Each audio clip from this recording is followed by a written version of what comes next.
யோவான் 10:10. யோவான் 10:10. என் ஆடுகள் திருடன் திருடவும் கொல்லவும் அழிக்கவும் வருகிறான் என்று வேறொன்றுக்கும் வரான். நானோ அவைகளுக்கு ஜீவன் உண்டாயிருக்கவும் அது பரிபூர்ணப்படவும் வந்தேன். நல்ல கவனிங்க. திருடன் என்று சொல்றது பிசாசை குறிக்கிற வார்த்தை. அவன் எதுக்கு வர்றான்?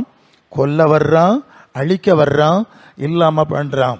ஒரு இடத்துல ஒரு பொம்பளை பிசாசை பிடிச்சு ஆடிட்டு இருக்கு. ஸோ நான் அந்த பகுதியில் தற்செயலாக வந்தேன். கொஞ்சம் பேர் ஜோம் பண்ணிட்டு உட்காந்துருக்காங்க. ஆனால் அந்த பேய் போகலை. ரொம்ப நேரம் நடந்திருக்கு. நான் தற்செயலாக பஸ் ஏறதுக்கு வந்த இடம். சரி, நம்மளும் ஊழியக்காரன் தானேன்னு எட்டி பார்க்க போனால் அது தலையை பிரித்து ஆடிக்கிட்டு இருக்கு. ஸோ நான் பக்கத்தில் போகும்போது சத்தம் போட்டுது. ஐயோ எனக்கு எரியுது புரியுதெல்லாம் சத்தம் போட்டுது. நான் ஏசு நாமத்தில் போன்னு சொன்னேன். அது சொல்லுது முதலாவது நான் போகிறேன்னு சொல்லிச்சு. அப்புறம் சொல்லுது நான் போகிறதுக்கு வரல, நான் இவளை கொண்டு தான் போவேன். எப்படியா? இவளை கொண்டு தான் போவேன், இவளை அழிக்க வந்தேன், இவள் வீட்டை பாழாக்குனேன், அந்த வீடு பாழா கிடக்குது. அந்த பேய் பேசுது. சரியா? அதுக்கு தான் நான் வந்தேன், நான் விட்டுட்டு போகிறதுக்கு ஒன்றும் வரல அப்படின்னு வீரவசனம் எல்லாம் பேசிச்சு. நான் தலையில் கேச்சு ஜோம் பண்ண ஐயா அப்போன்னு சொல்லிச்சுது. வீரவசனம் பேசின பேய் பொத்துன்னு அந்த பனை மரம் வெட்டி போட்டால் பொத்துன்னு விழும் இல்லை, இது மாதிரி விழுந்து தரையில். அவ்வளோதான். ஒரு தண்ணி அடித்து தான் எழுப்புனாங்க. ஸோ திருடன் எதுக்கு வர்றான்? தண்ணி நபரை அழிக்க வருகிறான், குடும்பத்தை அழிக்க வர்றான். நிறைய தந்திரம் இருக்கு. பொய்யனும் பொய்க்கு பிதாவுமாகிய பிசாசு என்று சொல்லி யோவான் 8:44 சொல்லி இருக்கு. அவன் தந்திரமா பேசுகிறான், பொய் பேசுகிறான், குண்டனி பேசுகிறான், கோள் பேசுகிறான். உங்களுக்கு புரியும்படி சொல்லட்டான். இப்ப தேசத்துல கலகங்கள் நடக்கும். மகா பயங்கரமான கலகங்கள், கலவரங்கள்லாம் நடந்து பற்றி எரியும், தீ கொளுத்திடுவாங்க, நிறைய கொலைகளை நடத்துவாங்க, வாகனங்களை உடைப்பாங்க. அப்புறம் என்ன விஷயம்னு கேட்டா ஒண்ணுமே விஷயம் இல்லை. எவனோ ஒருத்தன் ஏய் நம்ம மதக்காரனை அடிச்சிட்டானோ, அங்க ஏதோ கல்லறிஞ்சானான்னு ஒரு பொய் சொல்லியிருப்பான். புரியுதா நான் சொல்றது? அதுதான் புரளின்னு சொல்லுவாங்க. தமிழ்ல மலையாளியை விட உண்டோ? எனக்கு மலையாளத்தில் சம்சாரிக்காம இருந்தாலும் தமிழான ஸ்பீடு. புரளின்னு சொல்லுவாங்க. ஒரு புரளி நிமித்தம் உலகத்துல எவ்வளவோ பயங்கரங்களும் கடைசியில் பார்த்தா ஐயே வேற விஷயம் அப்படி இல்லை, உண்மை இல்லை. அதனாலதான் தமிழ்ல வதந்தின்னு சொல்லுவாங்க. ஒரு சட்டமே இருக்கு. வதந்திகளை பரப்புறவர்ல எப்படி தண்டிக்கணும், பொய்யை பரப்பணும். அப்ப பொய்க்கு எவ்வளவு வல்லமை இருக்கு பாத்தீங்களா? பொய்யை பரப்பி பெரிய யுத்தங்களை உண்டு பண்ணி பார்த்தா ஒன்றும் இல்லை. சாத்தான் வேலை சின்ன ஒரு பொய்யினால சாமர்த்தியமா நடக்குது. அப்ப அவன் பொய்க்கு பிதான், அவன் கொல்லவும் அழிக்கவும் வருகிறான். சரி, அவன் ஆதி முதல் மனுஷ கொலை பாதகன். முதலாவது ஒன்ன சொல்லணும். ஆதி ஆகமத்துல தேவன் மனிதனை படைத்தார், ஆதாம் ஏவாளை படைத்தார், தேவ சாயலாய் படைத்தார், தேவ மகிமையா இருந்தாங்க. தேவ சாயல்னாலே தேவனுடைய இமேஜ் அண்ட் லைக்னஸ், அவரை போல இருந்தாங்க, தேவனை போல இருந்தாங்க. தேவன் எப்படி இருக்கிறாருன்னு பார்த்தா அவர் எப்படி இருக்கிறாருன்னு புரியும் நினைக்கிறேன். 1 தீமோத்தேயு 6:16 சொல்லுகிறது, தான் ஒருவரே சாவாம உள்ளவர் ஆகிய தேவன் சாவாம உள்ளவர். சங்கீதம் 104:2 சொல்லுகிறது, தேவன் ஒளியை உடையாய் அணிந்திருக்கிறவர். அப்போ சாவாம உள்ள தேவன் தம் பிள்ளைகளையும் சாவாம உள்ளவரா தான் படைச்சிருப்பார். அன்றைக்கு ஆதாம் ஏவாளுக்கு சாவு கிடையாது. ஒளி உடைய அணிந்திருக்கிற தேவன் தன் பிள்ளைகளுக்கு ஒளியை தான் உடையாக கொடுத்தார். சங்கீதம் 8:5 சொல்லுது, தேவ தூதர்களை பார்க்கலாம் சற்று செறிதாக்கி மகிமையினால் கனத்தினாலும் அவனை முடிசூட்டினீர். மகிமைனா குளோரி, பிரகாசம் அர்த்தம். தேவன் தம்முடைய ஒளிவுடைய தம்முடைய பிள்ளைகளுக்கு கொடுத்திருந்தார். சங்கீதம் 16:11 சொல்லுகிறது, உம்முடைய சமூகத்தில் சந்தோஷ பூர்ணதையும் நித்திய பேரின்பமும் உண்டு. ஆமா, பிரமோதங்களும் சந்தோஷ பூர்ணதையும் உண்டு என்று வாசிக்கிறோம். தேவன் சந்தோஷ பூர்ணம் உள்ளவராக இருந்தா தம்முடைய பிள்ளைகளை அவர் சந்தோஷமா படைச்சார். அவங்களுக்கு அன்னைக்கு அழ தெரியாதுங்க. மத்தேயு 5:48 சொல்லுகிறது, தேவன் பூரண சர்க்குணராய் இருக்கிறது போல நீங்கள் பூரண சர்க்குணராய் இருங்கள் ஆண்டவர் சொன்னா ஆதாம் ஏவாளை பூரண சர்க்குணமா படைச்சாருங்க. அது ஆதியாகமம் 3:8 வந்தா பகலின் குளிர்ச்சியான நேரத்தில் தேவன் அவர்களோடு வந்து பேசினார், லாவினார் என்று பார்க்கிறோம். என்னெல்லாம் புரிஞ்சிங்க? சாவாம உள்ள தன்மையிலே மனுஷன் படைக்கப்பட்டிருந்தான். ஒளி உடைய அணிஞ்சிருந்தாங்க. சந்தோஷ நிறைவோட இருந்தோம். தெய்வ வரவில் இருந்தோம். பூரண சர்க்குணரமா இருந்தோம். அற்புதமான ஒரு சூழல். இந்த நிலையில தான் பிசாசு வந்தான். நல்ல கவனிங்க. இந்த நேரத்தில் தான் பிசாசு வர்றான். வந்து பொய் சொல்றான். நீங்கள் ஆதியாகமம் 2:17 படிக்கும் போது என்ன படிக்கிறீங்க? இந்த கனியை நீ இப்போது புசிக்க வேண்டாம், புசிக்கிற நாளில் சாகவே சாவாய்ன்னு சொன்னார். இப்ப பிசாசு சொல்றான். ஆதியாகமம் 3:4 சொல்லுகிறது, நீங்க புசிக்கிற நாளில் நீங்க சாவகவே சாவதில்லை அப்படின்னு சொல்றான். இப்ப புரியுதா? கர்த்தர் சொன்னது ஒண்ணு, பிசாசு சொன்னது ஒண்ணு. இப்ப அவங்க கர்த்தரை அசட்டை பண்ணினாங்க. இதுதான் பிரச்சனை. நம்மோடு 2 சத்தம் பேசுதுங்க. ஒண்ணு, அன்றைக்கு ஏதேன் தோட்டத்திலே 2 சத்தம் பேசியிருக்கு. பரலோக தேவனுடைய சத்தமும் பேசுச்சு. இன்னொரு அன்னோன் வாய்ஸ் இல்லையா, அது யாருன்னு தெரியாதுங்க. அட்ரஸ் இல்லாதவன் பிசாசு, அந்த சர்ப்பம்னு இருக்கு. வெளிப்படுத்தல் 12:9 சொல்லுகிறது, உலகம் முழுவதை மோசம் போக்கிற பிசாசு என்றும் சாத்தான் என்று சொல்லப்படுற பழைய பாம்பாகிய வலு சர்ப்பம்.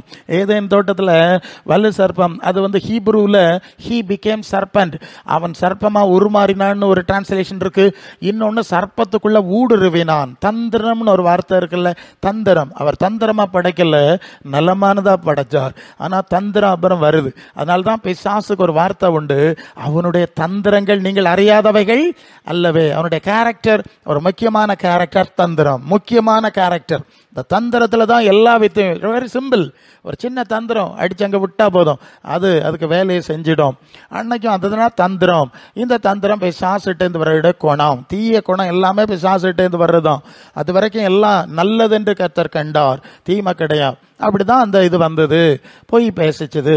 இப்ப அவர் கர்த்தரை அசட்டை பண்ணினதுனால விளைவு, அவர்களை மூடி இருந்த ஒளி விட்டு அவர்களை விட்டு போயிட்டு. சரியா? அதனாலதான் அவர்கள் அந்த 8ஆம் வசனத்தில் வரும்போது அத்தி இலைகளால் தங்களுக்கு உடைகளை உண்டு பண்ணினார்கள். அல்லேலூயா. அதுவரை அந்த பிரச்சனை கிடையாது. குருடர்கள் கிடையாதுங்க. நல்லா பார்த்தாங்க, அந்த பழம் நல்லா இருந்து பார்வைக்கு இன்பமா இருக்குலாம் சொல்லி இருக்குல்ல. குருடர்கள் கிடையாது. ஆனா அவங்க ஒளி விட ஒண்ணு இருந்தது, அது நஷ்டப்பட்ட போச்சு. அப்புறம் ஆதியாகமம் 3:18-19 அவர் சொன்னார், நீ பெருகும் போது வேதனை பெருக பண்ணுவேன். ஏன் தெரியுமோ?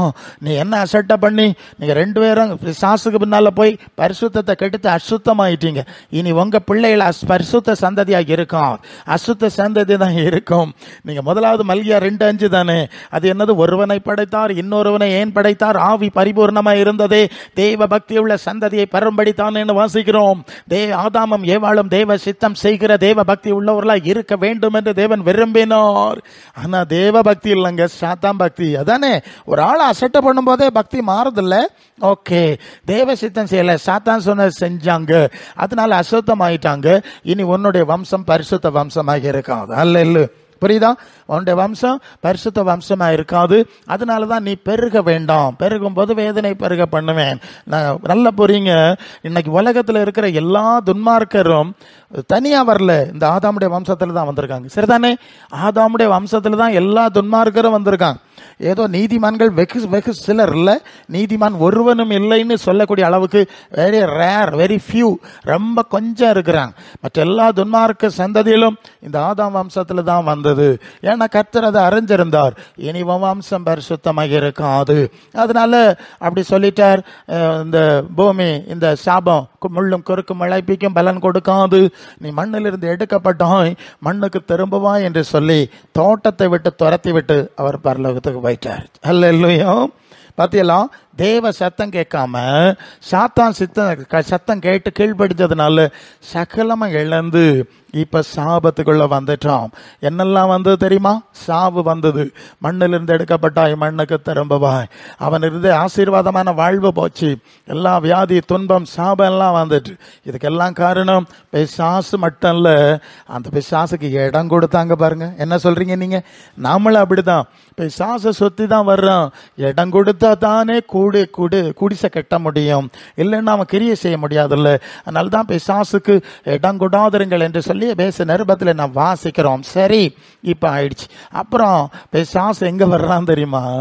தலை மகன் காயின் இடத்துல வர்றான். ஆபேலும் காயினும் கர்த்தருடைய சமூகத்துக்கு போனா, ஆபேல் கர்த்தருடைய கட்டளைப்படி பாவ நிவாரண பலி செலுத்துதல் என்ற காணிக்கை செலுத்துறான். ஏன்னா ஆதாம் ஏவாள் பாவம் செய்த போது அந்த நாளிலே நீ செத்து போவாய் என்று ஆண்டவர் சொல்லி இருந்தார். ஆனா அந்த நாளிலே அவர்கள் சாகாதபடி கர்த்தர் அவர்களுக்கு ஒரு ஏற்பாடை பண்ணினார் என்று சொல்லி, அது ஆதியாகமம் 3:18 நமக்கு வாசிக்கிறோம். என்ன வாசிக்கிறோம்? தோல் உடைகளை உண்டு பண்ணி அவர்களுக்கு உடுத்தினார் என்று பார்க்கிறோம். அதாவது ஆதாமுடைய பாவத்துக்கு பரிகாரமாய் ஒரு விலங்கு கொல்லப்படுகிறது, ரத்தம் சிந்தப்படுகிறது, அதன் தோல் எடுக்கப்பட்டு அவனுக்கு உடையாக்கப்படுகிறது. ஏவாளுக்கு அது மாதிரி ஒரு ஏற்பாடு, அதாவது உயிருக்கு உயிர் பதில் பலி அல்லது ஈடு கொடுக்கக்கூடிய ஒரு பாவ நிவாரணம் ஏற்படுத்தப்பட்டதுனால தான் அன்னைக்கே அவங்க சாவாம உயிரோட இருந்தாங்க. புரியுதா? இல்லைன்னா that same day, not same moment, அந்த செகண்ட்லேயே சாவான்னு சொல்லலை, அந்த நாளில் சாவாய். ஸோ அதுக்குள்ள தேவன் வந்தார். சரி, இப்போ எல்லாம் முடிச்சா எல்லாம் முடிஞ்சிரும்னு சொல்லி தான் ஒரு பாவ நிவாரணம் செய்து அவர்களுக்கு லைஃப் எக்ஸ்டென்ஷன் கொடுத்து, கொஞ்ச காலம் நான் ஒரு தர்றேன், நீ இழந்து போனதெல்லாம் திரும்பி எடுக்கும்படி தேவ சித்தம் செய்யறதுக்கு ஒரு தவணை தர்றேன். சரிதானே?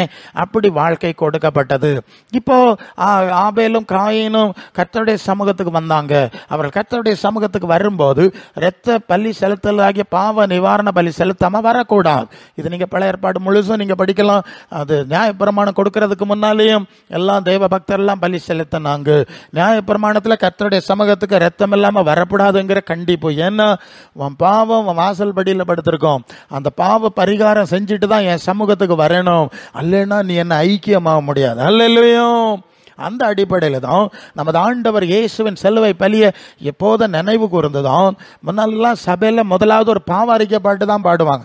பாவங்களை அறிக்கை, சிஎஸ்ஐ சர்ச்சில் கூட குருவானவர் சொல்லுவார்ல, நம்முடைய பாவங்களை அறிக்கையிடுவோமாக. எஸ், அது நல்ல செஷன் தான், அது அவசியம்தான். அவன் செஞ்சமோ இல்லையோ அந்த மாடல் நல்லது தான். சரி, அப்படி தான் வரணும். இப்போ காயினை கர்த்தர் அங்கீகரிக்கல, ஏன்னா அவன் பாவ மன்னிப்பு எடுக்கல, அவன் மனம் திரும்பல. அதனால அவன் காணிக்கை கூட பலி செலுத்தல, நிலத்தின் கனிகளை கொண்டு வைக்கிறான். கர்த்தருடைய சமூகத்துக்கு பலி செலுத்தணுங்கிறது அவனுக்கு தெரியும். தம்பிகிட்ட இருந்து ஒரு ஆடு வாங்கிட்டு வந்திருக்கணும், அவன் ரொம்ப கௌரவமா வர்றான். அதுக்கு என்ன, அவன் வச்சிருக்கிறது அவன் போறான், என் வழியில நான் போறேன். பல வேளை அப்படிதான் தேவனுடைய பிரமாணம் இருக்குங்க, தேவனுடைய நியமம் இருக்குங்க. நீங்க ஸ்பேஸ்ல இப்போ எத்தனையோ விஷயங்கள் செஞ்சிட்டு இருக்கிறாங்க, எல்லாத்தையும் கால்குலேட் பண்றாங்க. ஆமா, ஒரு முறை கடவுள் இருக்கிறாரா என்று சொல்லி ஒரு முக்கிய விஞ்ஞானிகிட்ட ஒரு கேள்வி கேட்டபோது அவர் சொன்னாராம், அவர் சயின்டிஃபிக்காக பதில் சொன்னார். நமக்கு ஒரு நாள்னு சொல்லுது 24 மணி நேரம் இல்லையா, 24 hours. அவர் கரெக்டாக 24 மணி நேரம் தான். ஒரு வாரம்னா இவ்வளவு, மாசம்னா இவ்வளவு, வருஷம்னா இவ்வளவு, இது மாதிரி கணக்கு வச்சிருக்கிறது கரெக்டாக இருக்கு. இங்கே மட்டும் இல்லை, விண்வெளியில் உள்ள செயல்பாடுக்கும் ஒரு டைம் கரெக்டாக இருக்கு. இதெல்லாம் கேல்குலேட் பண்ணி தான் இந்த விண்வெளிக்கு ராக்கெட் விட்டுறதெல்லாம் செய்கிறோம்ல, அது ரொம்ப கரெக்டாக இருக்குது, துல்லியமாக இருக்குது. எப்போதாவது மாறிட்டுன்னு சொன்னால் இங்கே கேல்குலேஷன் மாறிடும்ல. எல்லாத்துக்கும் ஒரு ஒழுங்கும் கட்டுப்பாடும் ஒரு நியமம் இருக்கிறத நாங்கள் சயின்டிஃபிக்கலி பார்த்துருக்கோம். அதை கரெக்டாக பேஸ் பண்ணி இது இப்படி தான் இருக்கும், இது இப்படி தான் இருக்கும், அதை ஃபிக்ஸ் பண்ணி அந்த அடிப்படையில் நிறைய மானிட்டரிங் சிஸ்டம்ஸ் எல்லாம் வச்சுருக்கோம். அதை வச்சு தான் இந்த சிஸ்டம் ஏன்னா விண்வெளியில் போகுது, அதை இயக்குகிறோம். அது எவ்வளோ கரெக்டாக இருக்குது. இத்தனை மாதம் இத்தனை நாள் கழிச்சு இந்த இடத்துல இறங்கும், அப்போ இங்கே அந்த இடத்துல இப்படி டெம்பரேச்சர் இருக்கும் எல்லாம். ஸோ இது மாறி இருந்தால் எங்கள் கால்குலேஷன் தப்பாயிரும். ஸோ அதனால அப்படி ஒரு செயல்நிலை இருக்கிறது இல்லையா, அதை நான் கடவுளாக நினைக்கிறேங்கிறாரு. சரியா? ஒழுங்கும் கிரமமும் நியமமும் சட்டமும் நேற்றும் என்றும் மாறாதவரெல்லாம் சொல்கிறேன்ல, அப்படி ஒரு சிஸ்டம் இருக்குங்க. அதனால அது ஏதோ ஒன்று இருக்கணும் அப்படின்னு அவர் விளக்கம் சொல்லியிருக்கார். சரி, அப்போ தேவனுடைய வழிகளை நாம் அறிந்து அதில் நடக்க தான் நாம் பிரயாசப்படணும். அவர் ஒன்று சொன்னால் அது சொன்னது தான், நீங்கள் உங்கள் இஷ்டத்துக்கு மாற்றப்பட. ஏதாவது சில விஷயத்தில் உங்களுக்கு சிரமம் இருந்தால் நீங்கள் கேட்கலாம், ஆண்டவரே கொஞ்சம் கஷ்டமாக இருக்குது, எனக்கு உதவி செய்யணும்னா அவர் அதுக்கு உதவி செய்ய போகிறார். அல்ல இல்லையா? சட்டத்தை மாற்றப்படாது. பல வேளை இன்னைக்கு கிறிஸ்தவ சமூகத்தில் ஒரு பெரிய பிரச்சனை என்னன்னா, ஒவ்வொருத்தரும் கத்தோலிக்கர் நினைச்சிருக்கிறாங்க நாங்கள்லாம் பரலோகத்துக்கு போவோம், சிஎஸ்ஐக்காரங்க நினைச்சுக்கிறாங்க நாங்கள்லாம் போவோம், பெந்தகோஸ்தக்காரங்க நினைச்சுக்கிறாங்க ஒவ்வொருத்தரும் இன்னும் எத்தனையோ இருக்கு, நிறைய இருக்கு, சுண்ணாம இருக்கு, யெகோவா சாட்சி இருக்கு, தேர் சோ மெனி. எல்லாருமே நாங்கள் சொர்க்கம் இவங்களாம் முடிவு பண்ணிக்கிறாங்க. நீங்க ஒன்று காரியத்தை புரியணும், பரலோகம்னு சொல்லுது நீங்களை நானும் உண்டு பண்ணின விஷயம் கிடையாது. புரியுதா நான் சொல்றது? நீங்களை நானும் உண்டு பண்றது இல்லை, அது பரலோகத்தின் தேவன் உண்டு பண்ணினது. அதுக்குன்னு ஒரு சிஸ்டம் இருக்கு, அது நமக்கு தெரியாதுதான். ஆனா இயேசுவின் மூலம் நமக்கு வெளிப்படுத்தி இருக்கிறார், பரிசுத்த ஆவியானவர் வெளிப்படுத்துகிறார். 1 கொரிந்தியர் 2ஆம் அதிகாரம் 9-10 என்ன சொல்லுது? தேவன் தமக்கு ஆயத்தம் பண்ணினவைகளை கண்ணு காணல, காது கேட்கல, தேவனோ அவைகளை தம்முடைய ஆவியினால் நமக்கு வெளிப்படுத்தினார். 2 விஷயம். ஒன்னு, இயேசுவின் வார்த்தையில வாசிக்கும் போது நம்ம புரிஞ்சுக்கிறோம். 2வது விஷயம், பரலோகத்திலிருந்து வந்த ஆவி வந்தா நாம புரிஞ்சுக்கிறோம். நான் ஆவியானவர் போற லைன்லயே நான் போக விரும்புகிறேன். அங்க இது ரொம்ப முக்கியமா ஒரு விஷயம் உள்ளால இருக்கு.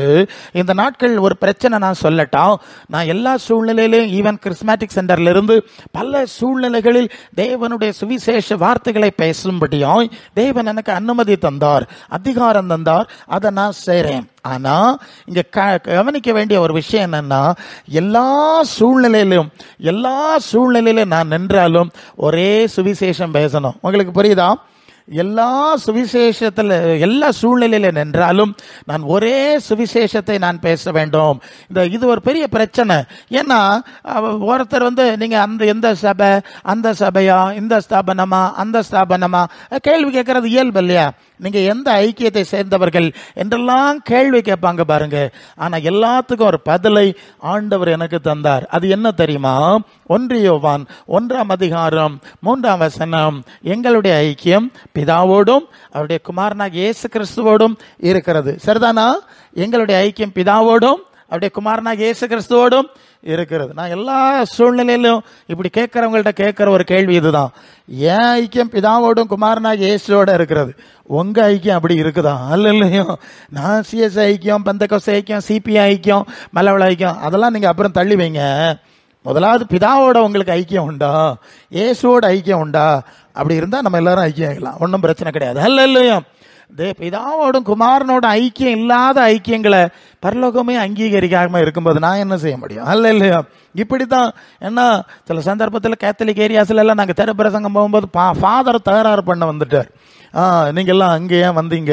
நான் சொன்னேன், ஐயா உங்க வேதம், அவங்க பைபிள் தான் வச்சிருப்பேன், அதை வச்சு தான் பேசுவேன், நான் புதுசா பேசல, நான் இயேசுவை தான் பேசுறேன். அவர் சொல்வாரு, நாங்களும் இயேசுவை தான் பேசுறோம், நீங்க வேற எங்கேயாவது போய் பேசுங்கன்னு சொல்லுவாங்க. நான் சொன்னேன், ஐயா ஒவ்வொரு வாரமா ஞாயிற்றுக்கிழமை காலையில 6 மணிக்கே பூச ஆரம்பிச்சு நீங்க இத்தனை வருஷம் இயேசுவை பற்றி பேசுறீங்கல்ல, ஒருத்தன் பிறந்த நாள்லேருந்து அடக்கம் பண்றது வரைக்கும் இயேசுவை பற்றி பேசுறீங்கல்ல, உங்களுக்கும் சந்தோஷம், கேட்கறவங்களுக்கும் சந்தோஷம். அதே இயேசுவை தான் நானும் பேசுறேன், இதுல உங்களுக்கு என்ன பிரச்சனை? இல்லையா?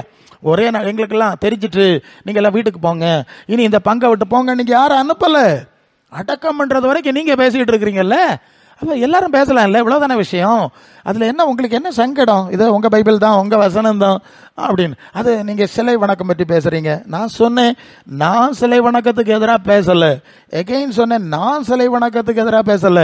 உங்க பைபிள் இதான். நான் மைக்கை வச்சுட்டு தான் நிக்கிறேன், இந்த ஹெட் பேண்ட் இப்படி தான் நிற்பேன், இதான் வச்சிருக்கேன். உங்க பைபிள் இது யாத்திராமோ புறப்பாடு விடுதலை பயணம் 20:4 சொல்லுது, நீ உன்னை உண்டாக்காத நமஸ்கரிக்காத, அதை வாஸ்து காட்டுவேன், அப்படியே வாஸ்துருவேன். வெளிப்படுத்தல் 21:8 சிலை வணக்காரர் யாரு, 2ஆம் மரணம் அக்கடி கடலை பங்கெடு வாஸ்து. இது தானே உங்க பைபிள், இது தானே உங்க வசனம் தானே, இது கூட வாசிக்கிறதுக்கு எனக்கு உரிமை இல்லையா? இது நீங்க கொடுத்த பைபிள் தானே, என் பைபிள் இது கிடையாது. அது வச்சிருக்கேன். ஒரு பண்ட காலத்திலே ஒரு சிஸ்டர் மூலமா அதை நான் வாங்கிட்டேன், இப்பதான் எல்லா வீட்லயும் இருக்கு, முன்னால கிடைக்காது. ஸோ இப்படியே வாங்கிட்டேன். சரி, ஸோ அப்படியெல்லாம் சொல்லுவேன். இல்லைன்னா பின்னும் தாரார் பண்ணுவாங்க, அப்புறம் என்ன பண்றது, போக வேண்டியதான். இப்ப என்ன சொல்ல வர்றோம்? பரிசுத்த ஆவியானவர், பரலோகத்திலிருந்து வர்ற ஆவியானவர் நமக்கு ஒரு வெளிப்பாட்டை, வெளிச்சத்தை, பரலோகத்தை குறித்து, பரலோகத்துக்கு போற வழியை குறித்து கொடுக்கணும். நான் அந்த செய்தி அப்படி போகுது, நான் அப்படி போறேன். அது ஏன் இந்த பிரச்சனை?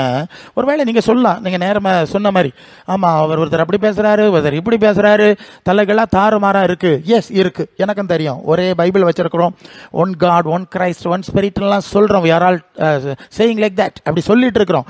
பட் ஏன் why this difference? ஏன் இந்த வேறுபாடு வருகிறது என்ற ஒரு முக்கியமான கேள்வி இருக்கு. எல்லாரும் ஒரு பைபிள் வச்சிருந்தாலும் ஏன் இந்த முரண்பாடு? ஒருத்தன் மூஞ்சியை ஒருத்தன் பார்க்காத அளவுக்கு பிரச்சனை இருக்குல்ல.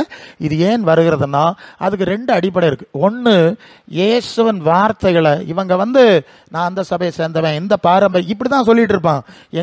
உங்க ஐயா சொல்றதெல்லாம் இருக்கட்டுப்பா, நீ இந்த பைபிள் இதை ஒன்று வாசி, ஏசுநாள் சொன்ன ஒன்று வாசி, அப்பா சொல்ற ஒருக்கா வாசிங்க, 1 or 2 டைம் வாசிங்க. வாசிக்கும் போது எல்லா ஐயா சொல்றதும் இதுக்குள்ள இருக்கணும். சரிதானுங்களா? நான் ஊழியர் கூட்டத்தில் பேசும்போது சொல்வேன், எப்பா எனக்கு கர்த்தர் அந்த தரிசனம் தந்திருக்கிறார், இந்த வெளிப்பாடு தந்திருக்கிறார், ஒவ்வொருத்தன் கதை பேசப்படாது. சரிதானே? வர்றதை சொல்லிடுறேன், கதை பேசப்படாது. 2000 ஆண்டுகளுக்கு முன்பு இயேசுவுக்கு என்ன தரிசனம் இருந்ததோ, அப்போஸ்தலருக்கு என்ன தரிசனம் இருந்ததோ, அதுதான் உனக்கு எனக்கு இருக்கணும். சரிதானுங்களா? அதுக்கு முரண்பாடா போக முடியாதுல்ல. அதே ஆவி நமக்குள்ள வந்தா அந்த தரிசனம் தானே இருக்கும். அதே அப்போஸ்தலருக்குள்ள செயல்பட்ட ஆவி வந்தா அந்த தரிசனம் தானே இருக்கும். உங்க பைபிள்ல இயேசு சொன்ன வார்த்தை, அவர் சொல்வார், நான் சுயமாய் பேசல, எனக்குள் வாசமா இருக்கிற சத்திய ஆவியானவர் இதை பேசுறார், பரிசுத்த ஆவியானவர் பேசுறாருன்னு சொன்னார். அப்போஸ்தலர் சொன்னாங்க, நாங்கள் பிதாவினிடத்துல வந்து ஆவியை பெற்றிருக்கிறோம். அது 1 கொரிந்தியர் 2ஆம் அதிகாரம் 12ஆம் வசனம் தானே. நாங்களோ உலகத்தின் ஆவியை பெறாமல் தேவனிடத்திலிருந்து புறப்பட்டு வந்த ஆவி பெற்றோம். அதனாலே ஆவிக்குரியவளை ஆவிக்குரியவளோடு சம்பந்தப்படுத்தி காண்பிக்கிறோம். ஜென்ம சுவாபமுள்ள மனுஷன் அதை ஏற்றுக்கொள்ள மாட்டான், அது அவனுக்கு பைத்தியமா தெரியும். சரிதானே? இப்போ 2 ஆவி இருக்கு. இதுதான் வர்ற விஷயம். ஒன்னு பரலோகத்திலிருந்து வர்ற ஆவி, இன்னொன்னு உலகத்துல செயல்படுற ஆவி. சரிதானே? இதுதான் சப்ஜெக்ட் உள்ள வருது. 2 ஆவி இருக்கு. யாருக்கெல்லாம் பரலோகத்திலிருந்து ஆவி வந்ததோ அவங்களுக்கு பரலோக வெளிப்பாடு உண்டாகும், பரலோகத்தை குறித்த காரியங்கள்லாம் வெளிப்படும். இயேசு சொன்னது பரலோகத்திலிருந்து வந்த ஆவி, அதனால அவர் பேசின வார்த்தையில இவங்களே பேசுவாங்க, அப்போஸ்தலர் பேசுவாங்க. இன்னொரு ஆவி இருக்கு, அது உலகத்தின் ஆவின்னு சொல்லியிருக்கு. என்ன ஆவி சொல்லியிருக்கு? உலகத்தின் ஆவின்னா உலகத்திலிருந்து வர்ற ஆவி. இது ரொம்ப முக்கியம், ரொம்ப முக்கியம். இது நீங்க சரியா புரியணும்.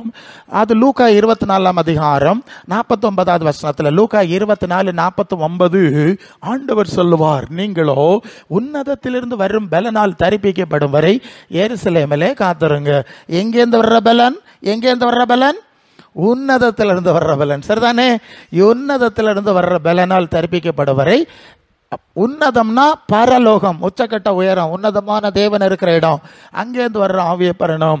யோவான் 14ஆம் அதிகாரம் 15ஆம் வசனத்துல, 15ஆம் வசனத்திலும் 15ஆம் அதிகாரம் 26ஆம் வசனத்திலும், பிதாவாகிய தேவனிடத்திலிருந்து புறப்படுகிறவரும் பிதாவாகிய தேவன் அனுப்புகிறவருமாகிய சத்திய ஆவி வரும்போது என்னை குறித்து சாட்சி கொடுப்பார், நான் சொன்னவைகளை உங்களுக்கு ஞாபகப்படுத்துவார். ஹல்லேலூயா.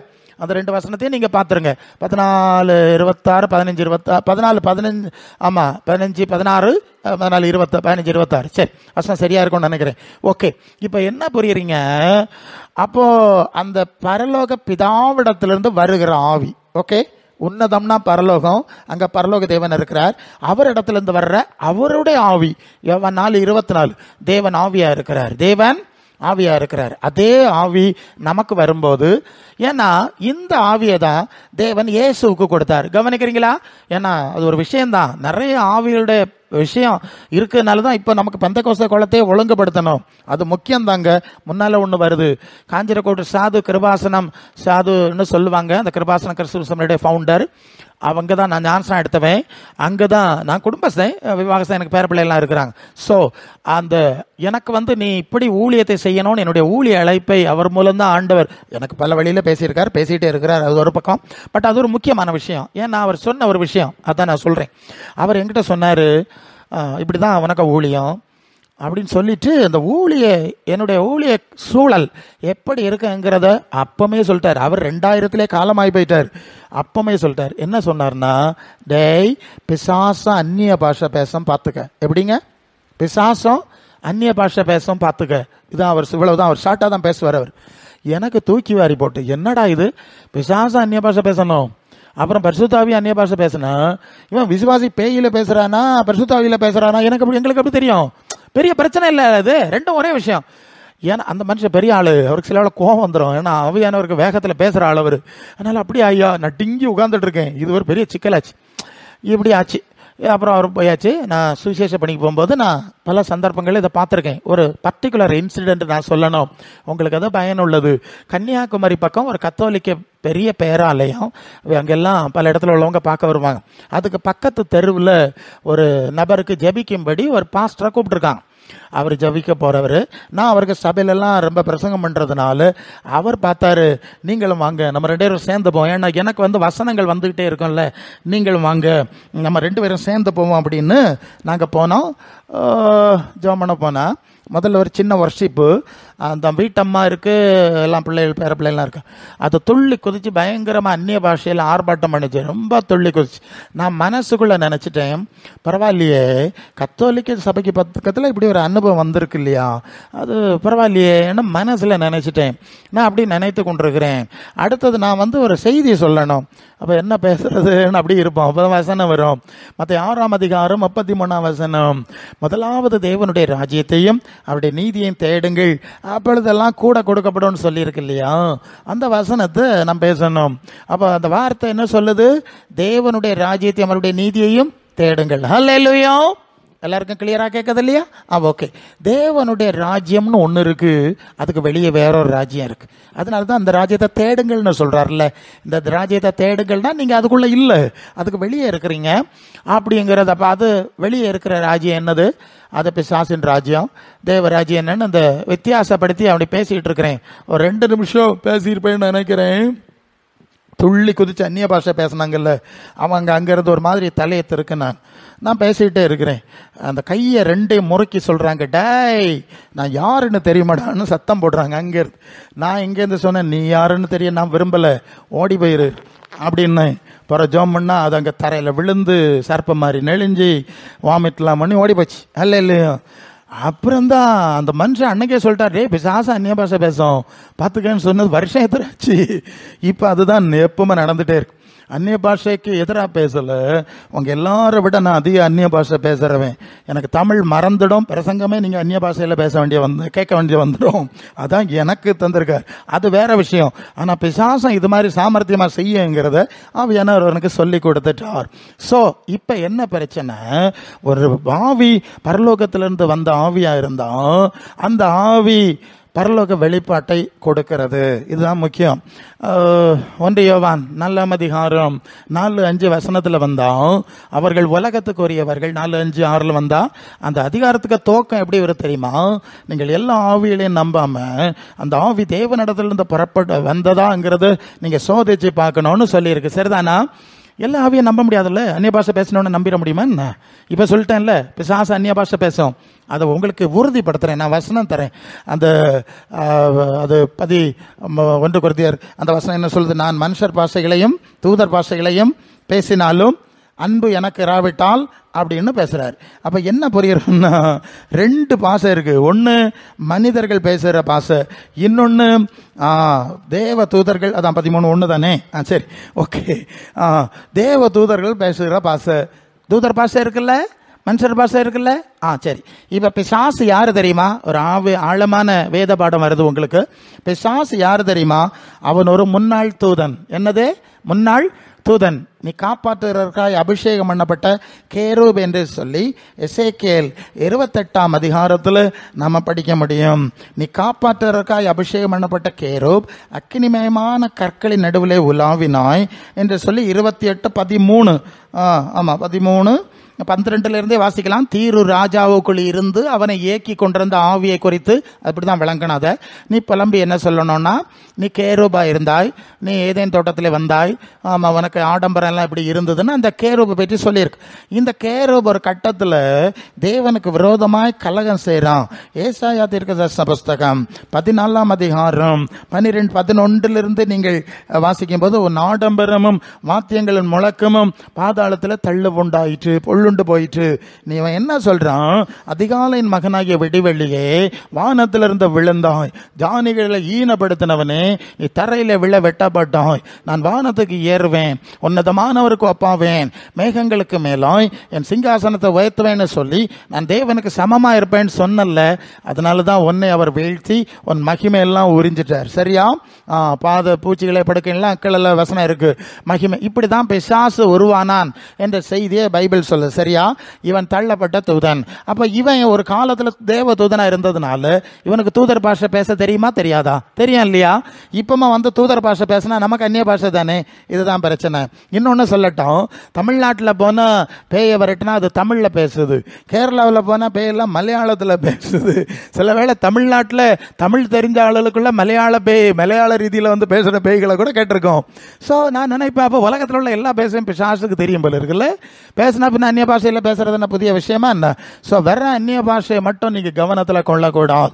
நீங்கள் கலாத்தியருக்கு எழுதின நிருபம் 5ஆம் அதிகாரம் 22ஆம் வசனத்துல ஆவியின் கனியோ அன்பு, சந்தோஷம், சமாதானம், நீடிய பொறுமை, தயவு, நற்குணம், சாந்தம், விசுவாசம், இச்சையடக்கம் சொல்லி 9 குணம் சொல்லியிருக்கு. 9 குணம் சொல்லியிருக்கா? இதுதான் ஆவியின் கனிங்க. ஒரு ஆளுக்குள்ள தூய் ஆவி இருக்குன்னா அதுக்கு உறுதி இதுதான். இங்க அந்நிய பாஷையை சொல்லியிருக்காது. இது அந்நிய நீங்கள் 1 கொரிந்தியர் 12ஆம் அதிகாரத்தில் வரும்போது வரங்களின் பட்டியலில் வரும்போது தான் ஒவ்வொருத்தனுக்கு ஒவ்வொரு வரம் சொல்லிட்டு பலருக்கு அந்நிய பாஷைகளை பேசுதலும் அந்நிய பாஷைகளை வியாக்கியானம் பண்ணதிலும் கொடுக்கப்பட்டிருக்கிறது அப்படின்னு சொல்லிட்டு நீங்க பின்னால வரும்போது எல்லாரும் அந்நிய 30 தானே, எல்லாரும் அந்நிய பாஷை பேசுகிறார்களா, எல்லாரும் வியாக்கியானம் பண்ணுகிறார்களா? அப்ப எல்லாரும் அந்நிய பாஷை பேசினவனு கட்டாயம் இல்லைங்கிறது இந்த வசனத்தினுடைய அடிப்படை. தப்பா விளங்கிடப்படாது. அந்நிய பாஷையை கொடுக்கிறார். ஆதி திருச்சபையில் அனுபவம் இருந்து இப்போ அது இருக்கிறது, அதுக்கு எதிராக பேசல. ஆனா இங்க ஒண்ணு சொல்லியிருக்கு, ஆவியின் கனி கொடுக்கறது தான் முக்கியமான விஷயம். அல்லையா? ஆவியானவர் வரும்போது கண்டிப்பா வர வேண்டியது அந்த 9 குணமும் வரணும். அது ஒரே நாளையில முழுசா வராது. ஜென்ம சோபத்தோட போராடம்ல, கொஞ்சம் கொஞ்சமா அந்த கனிகள் வரணும். இதுதான் முக்கியம். எல்லாரும் அந்நிய பாஷை கண்டிப்பா பேசணும்னு இல்ல, தந்தா பேசுங்க, நாடுங்கள், விரும்புங்கள். இல்லையா? எல்லாரும் பேச பவுல் சொல்றாரு, எல்லாரும் பேச நாடுகிறேன். ஓகே, உங்களுக்கு தந்தா நல்லது, தாராளம் பேசுங்க, அதுக்கு எதிராக பேசல. ஆனா வசனம் இப்படிதான் சொல்லுது, நான் வசனத்துல தான் நிற்பேன் எப்போதும். சரி, அதனால அந்நிய பாஷைக்கு எதிராக பேசவில்லை, தீர்க்க தரிசனங்களுக்கு எதிராக பேசவில்லை. தீர்க்க தரிசனங்களை அற்பமா எண்ணாதிருங்கள், அவைகளை சோதித்து பார்த்து சரியானதை பிடித்துக் கொள்ளுங்கள்னு சொல்றது இல்லையா? ஆனா என்ன பிரச்சனைன்னா, வர அந்நிய பாஷை மட்டும் பரிசுத்த ஆவிக்கு அடையாளம் கிடையாது. சில வேளை ஊழியக்காரர்கள் தப்பா சொல்லுவாங்க, அந்நிய பாஷை அடையாளத்தோடு அந்நிய பாஷை பெறணும். நான் கேட்பேன், அந்நிய பாஷை அடையாளம் இருக்கு, நல்லது, ஆவியின் கனி அடையாளம் வேண்டாமா? என்ன சொல்றீங்க? ஆவியின் கனி வேணுமா? ஆவியின் கனியில வர அந்நிய பாஷை இருந்தா அது பேய். இப்படிதான் நாங்க சொல்லுவோம். விளக்கம் அதான். எனக்கு சபைகளுடைய அஸ்திபார உபதேசங்கள் எல்லாம் சரி பண்ணும்படியான அதிகாரம் தந்தார். அதனால தான் வந்துகிட்டே இருக்கும் அது. சோ ஆவியின் கனி வேணும். நீங்க 5:22 கலாத்தியர், அதுக்கு மேல ஒரு 3 வசனம் இருக்குல்ல, மாம்சத்தின் கிரியைகள்னு ஒரு பட்டியல் போட்டிருக்கு. அந்த குணம் இருந்தா பேய்க்கு ஆவி இருக்குன்னு அர்த்தம், கீழே இருக்க குணம் இருந்தா பரிசுத்த ஆவி இருக்குன்னு அர்த்தம். அப்ப உங்களுடைய குணத்தை வச்சுதான் உங்களுக்குள்ள இருக்கிறது பரிசுத்த ஆவியா அசுத்த ஆவியா வஞ்சிக்கிற ஆவியான முடிவு பண்ணோம். சரிதானேங்களா? சரிதானே? அதனாலதான் எல்லா ஆவியும் நம்பாம அந்த ஆவியை சோதிச்சு பாரு. இன்னொன்னு முன்னால வருது, அப்போஸ்தலர் 16:16. ஒரு பொம்பளை இருக்கிறான், அவ குறி சொல்லுகிற ஆவி உடையவா. எப்படிப்பட்டவளாம்? குறி சொல்லுகிற ஆவி உடையவா. என்ன சொல்றான்? பவுலையும் சீலாவையும் பார்த்து, அப்போஸ்தலரை பார்த்து, இவர்கள் உன்னதமான தேவனுடைய ஊழியக்காரர்கள், ரட்சிப்பின் வழியை நமக்கு போதிக்கிறவர்கள் என்று சொல்லி மகா சத்தமிட்டு சொன்னாலாம். அநேக நாள் சொன்னாள்னு இருக்கு. அவ சொன்ன செய்தி சரியான செய்திதான். இதனால பவுலும் சீலாவும் பல நாள் ஏமாந்தார்கள். சரிதானே? ஏமாந்தாங்க. ஊழியக்காரனை வட்டம் எங்களை, நாங்க போறோம், எங்களே ஏமாத்துக்கு பிசாசு பல வேலை செய்வோம், நாங்க அமைதியா உட்காந்துருப்போம். அல்ல இல்லையா? இவர் அங்கனையானு ஓகே எல்லாம் கேட்டுட்டு பேசாம இருப்போம். எங்களுக்கு ஆண்டவர் இருந்த வேலை செஞ்சுட்டு என்ன செஞ்சிருவோம்? போய்கிட்டே இருந்துருவோம். இவர் ரொம்ப பொக்குறதுனால நாங்க இவரை பொய் பேச முடியாதுல்ல. தர்ற வார்த்தை எல்லாம் எனக்கு நிறைய அனுபவம் இருக்குல்ல, 35 வருஷம். ஓகே, சோ அதனால இந்த மாதிரி பவுலை ஏமாற்றினாள். ஒரு நாள் சந்தேகம் வந்துட்டு ஏசு நாமத்துல ஓடி போனா உடனே ஓடி போச்சு, அப்புறம் அடி கிடச்சி. சரிதானே? அங்க இருக்கா? அப்போ பிசாசு அப்போஸ்தலரை ஏமாத்தக்கூடிய அளவு உண்மை செய்திகளை பேசுறோம். அது பிசாசுக்கு தந்திரம் ஒன்று சொல்லட்டா, அது பொய்யான பொய்க்கு பிதாவுதான். ஆனா எப்போ அவன் பொய் பேச மாட்டான். அவன் பொய்யே பேசிட்டு இருந்தா நீங்க அதை கண்டுபிடிச்சிருவீங்கல்ல. அதனால 10 விஷயம் பேசுறதுல ஒரு 8 உண்மை பேசுவான், 2 பொய்யை இடையில வச்சிருவான். ஓகே, ஆமா, பொய்யோடு உண்மையோடு சேர்ந்து இந்த பொய்யை என்ன ஆயிட்டு இப்படிதான் ஏமாத்துவான். ஆமா, அவர் சொல்ற சரிதானே, எல்லாம் சரியா இருக்கு, அப்படியே இருக்கும். அப்புறம் 2-3 பொய் உள்ள இருக்கும், அந்த பொய்யும் உண்மையாயிரும் உனக்கு. சரியா? படு சாமர்த்தியம். சரி, இப்போ பரலோகத்தில் இருந்து ஆவி வந்தா பரலோக தரிசனம் வரணும். அங்க அந்த வசனம், அது 1 யோவான் 4:1 நீங்க போயிட்டு வந்தீங்கன்னா 5ஆம் வசனத்துல, அவர்கள் உலகத்துக்குரியவர்களே பேசுகிறார், உலகம் அவர்களுக்கு செவி கொடுக்கும், தேவனை அறிந்தவன் எங்களுக்கு செவி கொடுக்கிறான், இதனாலே சத்திய ஆவி இன்னதென்றும் வஞ்சிக்கிற ஆவி இன்னதென்றும் அறிந்திருக்கிறோம். இப்ப புரியுதா? பரலோகத்திலிருந்து வந்த ஆவி வந்தா பரலோக காரியம், பரலோக தேவனுக்கு அடுத்த காரியத்தை அது பேசிட்டு இருக்கும், அதை செயல்படுத்தும். பூலோக ஆவி வந்தா பூலோக காரியத்தை ஆசீர்வாதம்னு விதமா பேசுறோம். அது நிறைய வருதுல யூடியூப்ல. இது 2 ஆவிங்கிறத நீங்க புரியணும். சரி, இப்ப அந்த உலகத்தின் ஆவினா என்னங்கிறத நான் விளக்கணும். பரிசுத்த ஆவினா பரலோக தேவனிடத்திலிருந்து வர்ற ஆவி உங்களுக்கு தந்துட்டேன். இந்த அசுத்த ஆவினா என்னன்னா, அதுக்கு இன்னொரு வார்த்தை உலகத்தின் ஆவி என்று பார்த்தோம். அது 1 கொரிந்தியர் 2:12 உலகத்தின் ஆவியை பெறாமல் அப்படின்னு பவுல் சொன்னார். அப்ப உலகத்தின் ஆவி என்று இன்னொரு ஆவி இருக்கிறது. அது ஏன் உலகத்தின் ஆவி, அது எப்படின்னு நீங்க கேட்டீங்கன்னா, அதை தான் நான் ஏற்கனவே சொன்னேன். ஆதாம் ஏவாளிலிருந்து வெளிப்படுத்தல் 12:9 உலகம் முழுவதை மோசம் போக்குற பிசாசு என்று சாத்தான் என்று சொல்லப்படுகிற பழைய பாம்பு. இப்ப புரியுதா? உலகம் முழுசையும் ஏமாற்றி கொண்டிருக்கிற பிசாசு ஆதாமிலிருந்து வரிசை ஏமாத்துறான். அது ஒரு நீண்ட கதை, சொன்ன நேரம் போயிடும், அங்கே போக வேண்டாம். ஸோ ஏசுட்ட சொல்றான், லுக்கா 4:5 ஏசுட்ட சொல்றான், இந்த உலகம் முழுவதும் எனக்கு ஒப்பு கொடுக்கப்பட்டிருக்கிறது, எனக்கு இஷ்டமானவனுக்கு இதை கொடுக்கிறேன். சரியா? இப்ப உலகத்தை மோசம் போக்கினவன் பிசாசு, தன் கட்டுப்பாட்டில் எடுத்தவன் பிசாசு. உலகத்தை நான் தான் ஆட்சி செய்யறேன்னு ஏசுட்ட தைரியமா சொல்றான். 1 யோவான் 5:19 உலகம் முழுவதும் பொல்லாங்கனுக்குள் கிடக்கிறது என்று அறிந்திருக்கிறோம்னு யோவான் சொல்றார். சரியா? இப்ப புரிஞ்சா? உலகத்தின் ஆவின்னா யாரை குறிக்கிறது? பிசாசனுடைய ஆவி, பொய்யின் ஆவி, தந்திரத்தின் ஆவி. அது உலகத்தை ஆட்சி செய்யற ஆவி. அதனாலதான் உலகத்தின் ஆவின்னு சொல்லியிருக்கு. ஏன்னா எல்லாரையும் பிரிச்சுட்டான்ல, தேவ பிள்ளைகள் ஒரு தரம் இல்லை, வெகு சிலர் தான் இருந்தாங்க. எல்லாரையும் பிரிச்சதுனால அதுக்கு உலகத்தின் ஆவி அல்லது உலகத்தை ஆட்சி செய்கிற ஆவி. எபேசியர் 2:2 முற்காலத்திலே நாம் எல்லாரும் அதாவது ஆகாயத்து இவ்வுலக வழக்கத்தின்படி, அந்த வார்த்தை அங்கே இருக்கும், இவ்வுலக வழக்கத்தின்படியாகவும் கீழ்ப்படியாமையின் பிள்ளைகளிடத்தில் இப்பொழுது கிரியை செய்கிற ஆகாயத்து அதிகார பிரபுவின் ஆவிக்கு ஏற்றபடி நடந்து கொண்டீர்கள். அவர்களுக்குள்ளே நாம் எல்லாரும் நமது மாம்ச மனசும் வெறுமனவிலை செய்து மாம்ச இச்சையின்படியே நடந்து சுவாபத்தினாலே அவருடைய கோபாக்கினைகளின் பிள்ளைகள் தண்டனைக்குரியவர்களா இருந்தோம். அல்லேலூயா. இப்ப என்ன புரிஞ்சுங்க? இந்த வார்த்தை வருது, ஆகாயத்து அதிகார பிரபுவின் ஆவி. சரிதானே? இது உலகத்தை ஆட்சி செய்யற ஆவி, இது ஆகாயத்து அதிகார பிரபுவின் ஆவி.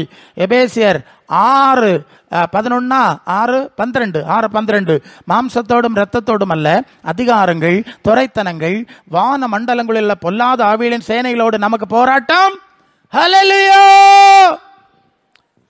ஸ்கிரிப்சர் எல்லாம் வேத வசனம் தான் வரும். அதான் சொன்னேன்ல, எனக்கு அதுக்கு வெளியே போகாது, வந்துட்டே இருக்கும். ஸோ ஆகாயத்தில் செயல்படுகிற பொல்லாத ஆவி, இதனால தான் ஆகாயத்து அதிகார ஆவி. இந்த ஆவி எல்லா மனுஷனுக்குள்ள இருக்கு. யாருக்குள்ள இருக்கு? எல்லா மனுஷனுக்குள்ள இருக்கு. என்ன பிரசங்க யாரு, இது எல்லாருக்குள்ள பேய் இருக்குன்னு சொன்னா இது சரி வராது, தப்பா இல்லையா இருக்கும்னு நீங்க சிந்திக்க போறீங்கல்ல. அது எபேசியர் 4:22-24 அந்தபடி முந்தின நடக்கக்கூடிய மோசம் போக்கும் இச்சைகளாலே கெட்டு போற பழைய மனுஷன் நீங்கள் களைந்து போட வேண்டும். உங்கள் உள்ளத்திலே புதிதான ஆவி, அந்த வார்த்தை பாருங்க. ஆமா, அது எபேசியர் 4:23 ஐயா, உங்கள் உள்ளத்திலே புதிதான ஆவி உள்ளவர்களாகி மெய்யான நீதி, பரிசுத்தம், தேவ சாயலால் சிருஷ்டிக்கப்பட்ட புதிய மனுஷனை தரித்துக் கொள்ளுங்கள். இங்கே புதிதான ஆவி உள்ளவர்களாகின்னு சொல்லி இருக்குல்ல. அப்ப என்ன அர்த்தம்? இதுவரை பழைய ஆவி ஒண்ணு இருந்தில்ல. அதான் எபேசியர் 2:2 சொல்லுதுல்ல, ஒரு பழைய ஆவி உள்ள இருந்துங்க.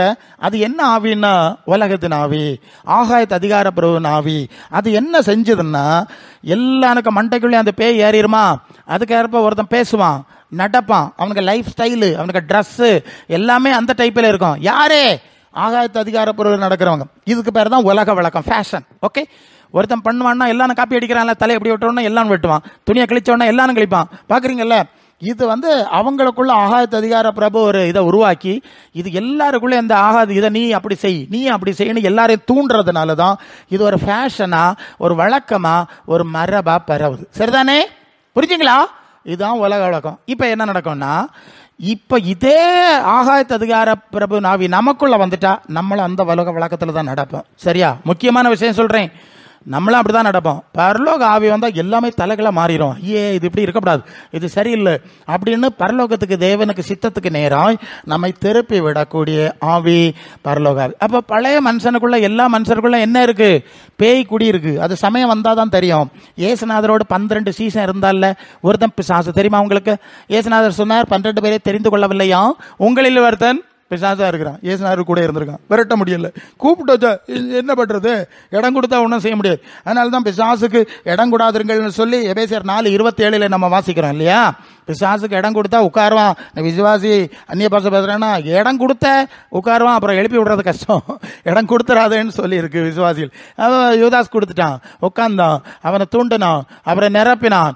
அப்புறம் பாருங்க ஒன்று வருதுல்ல, கர்த்தருடைய பந்தி சொல்லல, கர்த்தருடைய பந்தினா இயேசுவின் சிலுவை பலியை நினைவு கூறுகிற விஷயம் இல்லையா, பலி செலுத்துறது மாதிரி ஏறக்குறைய அது போல ஒரு விஷயம்.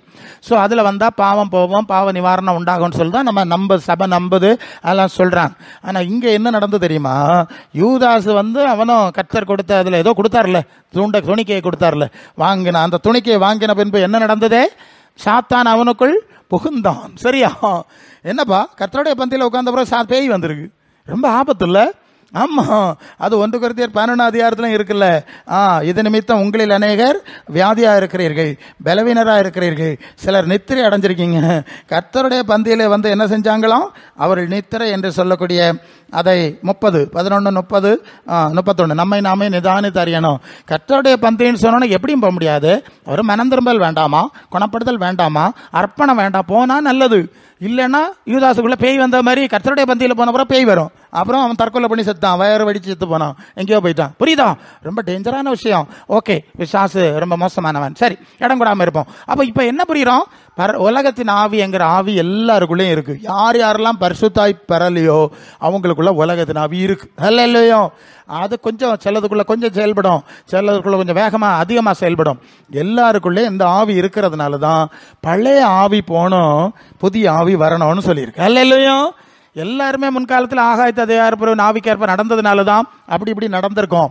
பிறகு அது போய் அந்த ஆவி வெளியே போன பிறகு தான் மனம் தெளிவே உண்டாச்சு. என்னங்க, மன தெளிவு, மனக்கண்களை குருடாக்கினான். 2 கொரிந்தியர் 4:4 சொல்லுது, கிறிஸ்துவின் மகிமையான சுவிசேஷத்தின் ஒளி அவர்களுக்கு பிரகாசமா இராதபடி இப்பிரபஞ்சத்தின் தேவன் அவருடைய மனக்கண்களை குருடாக்கினான். சரியா? எல்லாரும் பைபிள் வச்சிருக்கான், அதான் நான் நேரமா சொன்னேன், எல்லாம் நான் பைபிள் வச்சிருக்கான், என்ன இருக்குன்னு மண்டைக்கு தெரியாது. சிலர் சொல்றாங்க, பாஸ்டர் நான் வாசித்து பாக்குறேன், எனக்கு ஒண்ணு மண்டையில ஏற மாட்டேங்குது. வாசித்தாலும் மண்டையில ஏற இல்லையா, அப்ப மண்டைக்குள்ள வேற ஒண்ணு இருக்குல்ல, அதான் அர்த்தம். ஒன்று குருடாக்குற வெளிமறைச்சா ஒன்று இருக்குல்ல, இப்படி இல்லை அப்படி, அப்படி இல்லை இப்படி. நான் ஒருத்தட்ட சுவிசேஷம் அவன் ஃபோனில் அவர் சபைக்கு பிரசங்கத்துக்கு போனேன், அவன் வந்திருக்கான், அவனுக்கு என் பிரசங்க டச் ஆகிருக்கு, அவனுக்கு என்ன தெரியாது, அவன் அந்த பாஸ்டரை பிடிச்சி எப்படி எல்லாமோ தேடி எனக்கு நம்பர் எடுத்துட்டான், எடுத்து எனக்கு ஃபோன் பண்ணான், பாஸ்டர் நீங்கள் எங்கள் சபைக்கு வந்தீங்களா? ஆமாம் வந்தேன், ஆமாம் ஒரு நாள் வந்தேன்டே, நானும் வந்திருந்தேன், உங்கள் செய்தி எனக்கு பிடிச்சது, உங்கள்கிட்ட பேசணும்னு ஆசையாக இருந்தது தான் நம்பர்லாம் தேடி பிடிச்சேன், என்கிட்ட பேசினான், நான் அவனுக்கு நிறைய காரியம் ஃபோனில் சொல்லிட்டு இருந்தேன், அவன் பிறகு ஞானஸ்நானம் எடுத்தாச்சு, அது இன்னொரு பக்கம். ஸோ சொல்லிட்டு இருந்தேன். அப்போ அவன் சொல்கிறான், பாஸ்டர் நீங்கள் பேசிகிட்டு இருக்கிறது இந்த காதில் கேட்குது, இந்த காதில் வேற ஒன்று பேசுது. எப்படியா? இல்லை அவன் சொல்ல நம்பாத, அது தப்பு, போய் என்ன தசை இருப்பான். இந்த காதில் நான் பேசுகிற ஃபோன் வச்சு கேட்குறானோ, மறுபக்க காதில் வேற ஒன்று பேசுதான், அவன் சொல்கிறான் வேற ஒன்று பேசுது பாஸ்டர். எப்படியும் ஆண்டவர் கிருபை தான் கொடுத்த ஞானஸ்நானம் எடுத்து சபையில் இருக்கிறான். சரி, அது வேற விஷயம். சரி, இந்த பாஸ்டர்கிட்ட கூப்பிட்டு சொன்னேன், எப்படி அந்த பையன் நான் நிறைய சொல்லியிருக்கேன், ஓகே தகுதியான்னு பார்த்து ஞானஸ்நானம் கொடுத்துருங்க ஃபோன் பண்ணி சொல்லிட்டு. சரி, அன்புக்குரியவர்களே, அப்போ பிசாசு என்ன செய்யறான், மனக்கண்களை அப்படி இல்லை பார்த்துக்க, இப்படி அவையே எல்லாம் சொர்க்கத்துக்கு போவ இல்லையா, நரகத்துக்கா போடுறாவ, நீ மட்டும் தானா போறான்னு கள்ளத்தனமா பேசுவான். நான் ஏற்கனவே சொன்னேன்ல, பரலோகம்னு சொல்வது நீங்களும் நானும் பட்டம் வரைகிற விஷயம் இல்லை, கற்பனை பண்ற விஷயம் இல்லை, அது பரலோக தேவன் ஒன்று பண்ணுது. அந்த சிஸ்டம் அவர் வச்சிருக்கிறார், அந்த சிஸ்டத்தை அவர் நமக்கு சொல்லி தரணுங்க. இப்போ எலக்ட்ரிசிட்டி அங்கேருந்து வருது, இந்த வீட்டுக்கு எப்படி கரண்ட் வரணும்னு ஒரு சிஸ்டம் இருக்கு, அப்படி இருந்தால் தான் கரண்ட் வரும், இல்லைன்னா வராது. நீ எங்கே போய் கட்டினா வராது, வேற எங்கே போடு, நியூட்ரல் இது ஃபேஸ், நான் மெக்கானிக்கல் இன்ஜினியர் எனக்கெல்லாம் தெரியும், ஓகே ஃபேஸ் இது நியூட்ரல் இது இப்படி கொடு, இது பண்ணாதான் அங்கே லைன் வரும், இல்லைன்னா வராது. எங்கேயும் கொண்டு மரத்தில் கொண்டு கட்டினா கரண்ட் வராது, அதுக்கு ஒரு சிஸ்டம் இருக்குல்ல, அந்த சிஸ்டத்தை மனசிலாக்கி போனாதான் ஓகே. ஸோ இது மாதிரி தான் பரலோக சிஸ்டம், அதை பற்றி ஆண்டவர் நமக்கு வெளிப்படுத்தி, அவர் தான் இயேசுதான் நானே வழியும் சத்தியமும் ஜீவனுமா இருக்கிறேன், என்னால் எல்லாமே பிதாவிடத்தில் வரான், என் வசனத்தை வாசிப்பா, அந்த வழி தெரியும் உனக்கு. நான் அப்புறம் யோவான் 14:15 சொல்லுது, ஒருவன் என்னில் அன்பா இருந்தா என் வசனத்தை கடைபிடிப்பான், அப்போ நான் பிதாவிடத்தில் வேண்டிக் கொள்வேன், சத்திய ஆவியாகிய தேற்றரவாளன் வருவார், அவர் வந்து நான் சொல்லதெல்லாம் ஞாபகப்படுத்துவாருங்கிறார். ஓகே, 14:23 சொல்வார், என்னில் அன்பா இருந்தா வசனத்தை கடைபிடிச்சா நாங்க வந்து வாசம் பண்ணுவோம், அப்புறம் ஆவியானவர் செய்வார். நீ முதல்ல கேட்டது தெரிஞ்சதுக்கு சப்மிட் பண்ணு, ஒப்புக்கொடு, அடுத்த விஷயத்தை அவர் செய்வார். அதான் முறை. இது 1ஆம் கிளாஸ்ல எடுத்துட்டு அவையில சர்க்கத்துக்கு பாவே இல்லையோ, நீங்க மட்டும் தான் போவியலோ, இப்படி விதண்டாவாதம் பேசப்படாது. நீ ஏதோ சொர்க்கத்திலேருந்து வந்து இறங்கி இருக்க மாதிரியும், நீ தான் சொர்க்கத்தை உண்டாக்கி வச்சிருக்க மாதிரியும், இது பிசாசு சொல்லுது இல்லையா, நமக்கு ஒண்ணுமே தெரியாது. அப்படி ஆண்டவரே சொல்லித்தாரோம். அப்பாவை கர்த்தாவை சொல்ல, அடியேன் கேட்கிறேன், இப்படி போனா போயிடலாம், இல்லை அதிக பிரசங்கத்தின காட்டினா பிசாசு வரும். வாரியா மக்களை நான் வேற வழியில் ஓடி கூட்டிட்டு போறேன், சொர்க்கம் தானே போனோம், நமக்கு அங்கோடியும் போகலாம், ஒரு குறுக்கு வழி இருக்குன்னு சொல்லுவான். கொண்டு அங்கே எங்கேயாவது முள்ளு கடையில் கல்லு கடையில் கொண்டு போட்டு போறான். நடக்குதுன்னு பார்க்குறோம், உலகத்தில் பார்க்குறீங்கல்ல. ஓகே சரி. அப்போ ரெண்டு ஆவி இருக்குல்ல, ஒன்று பரலோகத்திலிருந்து வந்தது, ஒன்று இந்த பிசாசுக்கு ஆவி.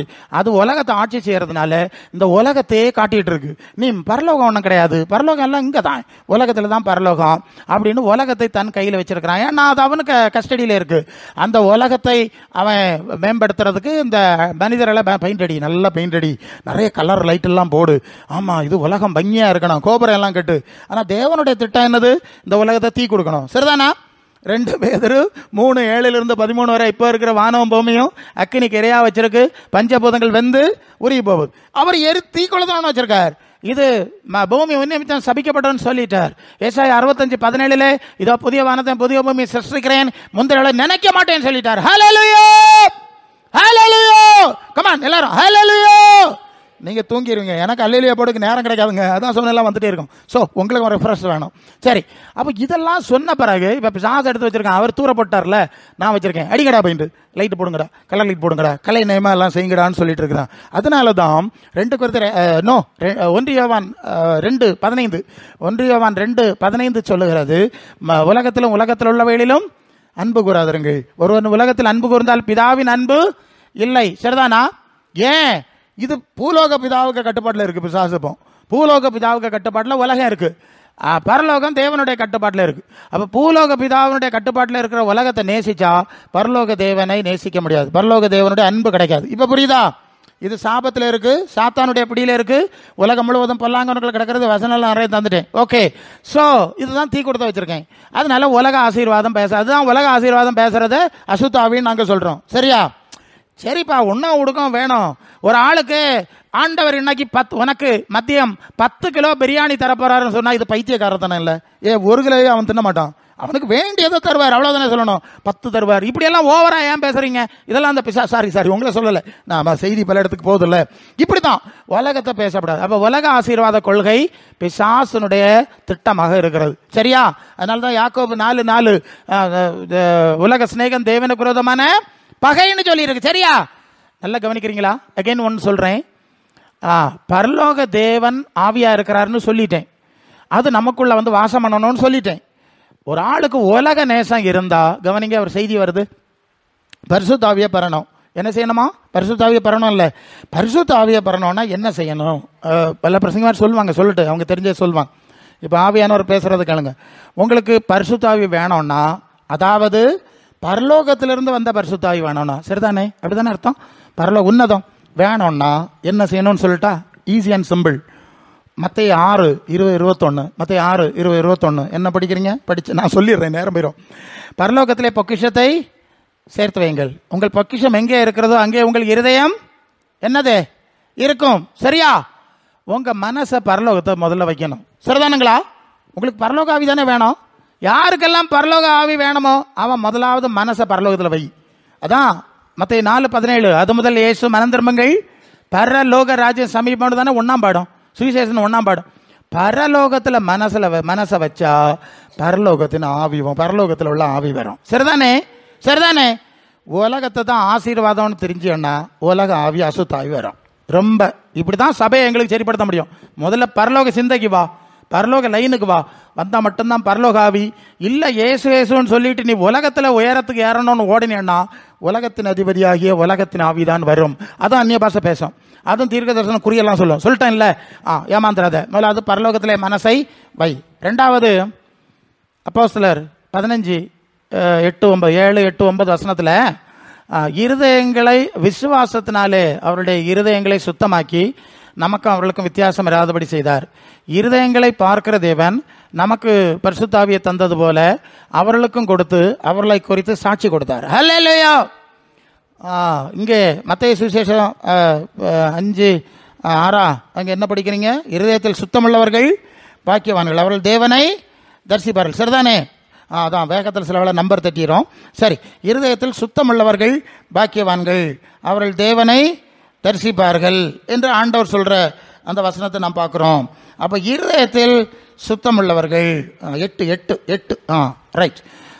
இருதயத்தில் சுத்தம். கவனிக்கிறீங்களா? கவனிக்கிறீங்களா? இருதயம்னா என்னது? மனசு. அதான் ரோமர் 12:2, நீங்கள் இந்த பிரபஞ்சத்துக்கு ஏற்ற வேஷம் தெரியாமல் பரலோக தேவனுக்கு பிரியமும் நன்மையும் பரிபூர்ணமான சித்தம் இன்னதென்று பகுத்தறியத்தக்கதாக உங்கள் மனம் புதிதாகிறதுனாலே மறுரூபமாகுங்கள். அப்போ மனம்ங்கிறது இருதயம், இருதயங்கிறது உள்ளான மனுஷன் அல்லது ஆத்துமா. சரிதானே? ஆத்துமா, உள்ளான மனுஷன், மனம் எல்லாம் ஒரே வார்த்தை. இப்ப மனசு, உங்க மனசு சுத்தமா இருந்தா பரலோக தேவன் அங்கே வருவார். சரிதானே? சரியா? அதனாலதான் இருதயத்தை சுத்தமாக்கி பரிசுத்த ஆவியை கொடுத்தார். அதனால்தான் மனம் திரும்பு, பாவரிக்கை செய், இயேசுவின் ரத்தத்தினால கழுவப்படு, பரலோகத்துக்கு உன்னை அர்ப்பணின்னு சொல்லி அந்த அனுபவத்தை கொடுக்குறோம். சரியா? கழுவப்படுதல் அனுபவம் வந்துட்டு, பரலோகத்தில் மனசுல வைக்க அனுபவம் வந்துட்டு, இப்படி வரும்போது இயேசுதான் இந்த பரிசுத்த ஆவியை அனுப்பணும். இன்னொரு இஷ்யூ நான் சொல்றேன். இப்ப நிறைய இடத்துல பிரசங்க மாதிரிலாம் தள்ளி போடுறாங்க, உருட்டுறாங்க, இதெல்லாம் பண்றாங்க. இது தப்பு. ஏன்னா பரிசுத்த ஆவி மனுஷர்கள் கொடுக்கறது கிடையாது, மனுஷர்கள் கொடுக்கறது கிடையாது. அது பரலோகத்தின் தேவன் இயேசு கொடுக்கிறது. நான் கவனிக்க வேண்டியது, தேவனிடத்திலிருந்து அந்த ஆவி வருது. ஆனா அந்த பரிசுத்த ஆவியை அனுப்புகிறது யார் அனுப்புகிறாருன்னு சொன்னா இயேசு தான் அனுப்புகிறார் என்பதை நீங்கள் அறிந்து கொள்ள வேண்டும். அல்லேலூயா. நான் அனுப்புவேன். அது யோவான் 14:16 அப்படிதான். என்றென்றைக்கும் உங்களுடனே கூட இருக்கும்படி சத்திய ஆவியை தேற்றரவாளனை அவர் தந்தருளும்படி நான் உங்களுக்காக வேண்டிக் கொள்வேன். 16ஆம் வசனத்தில் நான் என்ன செய்வேன்? உங்களுக்காக ஜெபம் பண்ணுவேன். ஜெபம் பண்ணும்போது வரும். 15:26 பிதாவிடத்திலிருந்து நான் அனுப்ப போறேன். சரியா? அனுப்ப போற தேற்றரவாளன் வரும்போது என்னை குறித்து சாட்சி கொடுப்பார் என்கிற செய்தி அங்கே இருக்கிறது. இப்படி இது இயேசு அனுப்ப போற ஆவிங்கிறத நீங்க மனசுல வைக்கணும். ஹல்லேலூயா. இது யார் அனுப்புறது? இயேசு அனுப்புறது. பிரசங்கமார் தரது கிடையாது. இது ரொம்ப முக்கியங்க. இந்த இயேசு நமக்கு பரிசுத்த ஆவியை அன்னைக்கும் அப்படிதான் இன்னைக்கும் அப்படிதான் அவர் தான் அனுப்பணும். அவர் அனுப்பணும்னு சொன்னா நாம இயேசுக்கு சீசர் ஆகணும். இன்னொரு விஷயம் சொல்றேன். அது மத்தேயு 28 கடைசி 2 வசனம். நீங்கள் புறப்பட்டு போய் சகல ஜாதியையும் எப்படி சீசராக்கியா பக்தராக்கியா? வசனம் எப்படி இருக்கு? சீசராக்கி தானா? 4:1 யோவான் 4:1 இயேசு அநேகரை எப்படி ஞானஸ்நானம் கொடுத்தாரு? சீசராக்கி ஞானஸ்நானம் கொடுத்தாரு. அங்கே இருக்கு, சீடர்கள் கொடுத்தாங்க. அப்ப இயேசு சீடராக்கி ஞானஸ்நானம் கொடுத்தாரு. சீடராக்கி ஞானஸ்நானம் கொடுக்க சொன்னார். அப்ப இயேசுக்கு சீடர் ஆகிறவர்களுக்கு மட்டும்தான் அவர் இந்த பரிசுத்த ஆவியை அனுப்ப முடியும். அல்லேலூயா. அது யோவான் 10:27-28 என் ஆடுகள் என் சத்தத்துக்கு செவி கொடுக்கிறது, அவை எனக்கு பின் செல்லுகிறது, நான் அவைகளை அறிந்திருக்கிறேன், நான் அவைகளுக்கு நித்திய ஜீவனை கொடுக்கிறேன். அப்ப இயேசுவின் வார்த்தைப்படியும் மாதிரியின்படியும் அவரை பின்தொடர்ந்து நடக்கிறதுக்கு அர்ப்பணிக்கிறவர்கள் தான் சீசர்கள். அல்லேலூயா. இயேசுவை ஆராதிக்கிறவங்கெல்லாம் சீசர்கள் கிடையாது. நீங்க மத்தேயு 7:21 பிதாவின் சித்தம் செய்கிறவன் தான் பரலோக ராஜ்யத்தில் பிரவேசிப்பான். என்னை கர்த்தாவேன்னு சொல்லி ஆராதிக்கிறவன், பேய் விரட்டினவன், நோய் சோமாக்குனவன், அப்படிப்பட்டவன் ஒரு தினம் பரலோக ராஜ்யத்திலே வரமாட்டான். அந்நாளில் அப்படிலாம் சொல்லுவீங்க, உங்களுடைய நாமத்துல தான் இதெல்லாம் கிடைச்சி செஞ்சோன்னு சொன்னா அக்கிரம செய்கைக்காரரே என்னை விட்டு அகன்று போங்கள் என்று அவர்களுக்கு சொல்லுவேன். எல்லாம் வசனம் தான் பேசிட்டு இருக்கிறேன். ஓகே, மறந்துடக்கூடாது. இங்க ஒண்ணு கவனிங்க, இன்னொரு விஷயம் வருது. பரலோக ராஜ்யம் போனோம்னா இப்போ ஒரு தவறான ஒரு நம்பிக்கை பரவி கொண்டு வருகிறது. இயேசுவை தேவகுமாரன் என்று விசுவாசித்து விட்டால், இயேசுவை ஆராதித்து விட்டால் பரலோக ராஜ்யத்துக்கு போயிடலான்னு நினைக்கிறான். ரொம்ப தப்பு. நான் வசனம் சொல்லணும். அதாவது நாமத்தின் மேல் விசுவாசம் உள்ளவர்களா எவர்களை ஏற்றுக்கொண்டவர்கள் எத்தனை பேரோ அத்தனை பேரும் தேவனுடைய பிள்ளைகள் ஆகும்படி அதிகாரம் கொடுத்தாருன்னு வசனம் சொல்லியிருக்கு பாஸ்டர். அப்போ இயேசுவை தேவகுமாரன் என்று விசுவாசிச்சா எல்லாரும் பரலோகத்துக்கு போவாங்கல்ல, அப்படித்தானே உண்மைன்னு கேட்டா வசனம் சரிதான், தப்பு கிடையாது. ஆனா நீங்க வசனத்தை சரியா பார்க்கல. நீங்க இயேசுவை தேவகுமாரன் என்று விசுவாசிச்சிருந்தா என்ன செய்யணும்னா, அதான் யோவான் 14:23 ஒருவன் என்னில் அன்பா இருந்தா என்ன செய்யணும்? என் வசனத்தை கடைபிடிக்கணுமா வேண்டாமா? பிடிக்கணும்ல. அப்பாட்ட அன்பா இருந்தா அப்பா சொன்ன கேட்கணுங்க. சரிதானே? அப்போ என்னை தேவகுமாரன் விசுவாசிச்சா நான் சொன்ன வசனங்களுக்கு கீழ்ப்படியணும். அதுதான் 14:15 அதான் சொல்லுது. சரியா? எனக்கு கீழ்ப்படியணும். இயேசு சொன்னதுக்கு கீழ்ப்படிய மாட்டேன், அவர் நடந்த போல நடக்க மாட்டேன்னா பின்ன யாரை நேசிக்கிறா நீ? இயேசுவை நேசிச்சுதான் சொல்வீங்கல்ல. அதான் பிசாசு சொல்றது, இயேசுவே தேவனுடைய குமாரனே உமக்கு எனக்கு என்று சொல்லி அந்த பிசாசுகள் எல்லாம் அலறி அடித்து ஓடின சம்பவத்தை லூக்கா 4:41 படிக்கிறோம், 8:28 படிக்கிறோம். லேகியோன் பிசாசு சொல்றான், இயேசுவே தேவனுடைய குமாரனே உமக்கு எனக்கு என்ன சொல்லிச்சுதா? அப்ப பிசாசம் இயேசுவே தேவகுமாரன் சொல்லுது, நம்மளும் சொல்லிட்டு இருந்தா என்னங்க வித்தியாசம் அதுல? அது சொல்லுதில்ல, உமக்கு எனக்கு என்ன, நீ சொல்றதை கேட்க மாட்டேன். அப்ப தேவ சத்தத்துக்கு கீழ்ப்படுகிறது, இயேசுவின் வார்த்தைக்கு கீழ்ப்படுகிறவங்க தான் இயேசுவின் சீசர். இப்ப புரியுதா? தப்பா போவாதுங்க. அது மட்டும் இல்ல, நீங்க சீசர் ஆனா உடனே அவர் அந்த ஆவியை நமக்கு அனுப்புறார். அனுப்பி நமக்கு அங்கீகாரம் கொடுக்கிறார். என்ன கொடுக்கிறார்? அது அப்போஸ்தலர் 5:32. இயேசுவின் உயிர்த்தெழுதலுக்கு நாங்க சாட்சி, தேவன் தமக்கு கீழ்ப்படுகிறவர்களுக்கு தந்தருளின பரிசுத்தாவியும் சாட்சி. அப்ப தேவன் தமக்கு கீழ்ப்படுகிறவர்களுக்கு தம்முடைய ஆவியை கொடுக்கிறார். சரிதானா? ரொம்ப கவனமா இருங்க, ரொம்ப முக்கியம். தேவன் தமக்கு முன்னையிலே இயேசுவின் வார்த்தைகளுக்கு கீழ்ப்படுகிறவர்களுக்கு அவர் தம்முடைய ஆவியை கொடுத்து அங்கீகாரம் கொடுக்கிறார். இவர் என்னுடைய பிள்ளை. இந்த அங்கீகாரம் இல்லாதவங்க தேவ பிள்ளை இல்லை. தப்பா நினைச்சிடாதீங்க, வசனம் சொல்றேன். சரியா? இயேசுவை நீங்க விசுவாசிப்பீங்க, பல காரியத்தை பயன்படுத்துவீங்க. ஒன்று சொல்றேன், நீங்க சொல்வீங்க, நான் சாக கிடந்தேன், கேன்சர் வியாதியில் கிடந்தேன், ஆண்டவர் எனக்கு அற்புதமாக சுகம் தந்தார். ஆண்டவர் உங்களுக்கு அற்புதமாக சுகம் தந்தாலும் நீங்கள் பரலோகத்துக்கு போக முடியாது. எனக்கு வீடு கட்ட உதவி செஞ்சார், அதனால நீங்கள் பரலோகத்துக்கு போக முடியாது. கார் வாங்க, எத்தனையோ விஷயம் இருக்கு. இதெல்லாம் அவர் தந்தாருங்க. அவர் கேட்பார், எல்லாம் உனக்கு தந்தேன் இல்லை, என் பின்னால் வந்தியான்னு கேட்பார். நான் சொன்னதை கேட்டியான்னு கேட்பார். நான் ஒரு மாதிரி வச்சுட்டு போனால என்ன மடையாக்குனியான்னு கேட்பார். பெரிய பிரச்சனை ஆயிரும். மற்றவனுக்கு தான் தெரியல, உனக்கு தெரிஞ்சல நான் தான் தேவகுமாரன், ஏன் வரலன்னு கேட்பார். என்ன சொல்லுவீங்க? நம்பர் 1. 2வது, அது எனக்கு சுகம் தந்தீர். எப்பா நீ உனக்கு சுகம் தந்த, இப்போ செத்து தானடா இங்கே வந்திருக்கா, நீ உனக்கு வீடு தந்தா, வீட்டை அங்கே போட்டுட்டு தானே இங்கே வந்தா, காரெல்லாம் அங்கே போட்டுட்டு வந்தா, இங்கே வாருக்கு என்ன செஞ்சான்னு கேட்பார். இது பரலோக தேவனுடைய ராஜ்யம். அந்த சித்தம் செய்தவங்க தான் இங்கே வர முடியும். சரியா?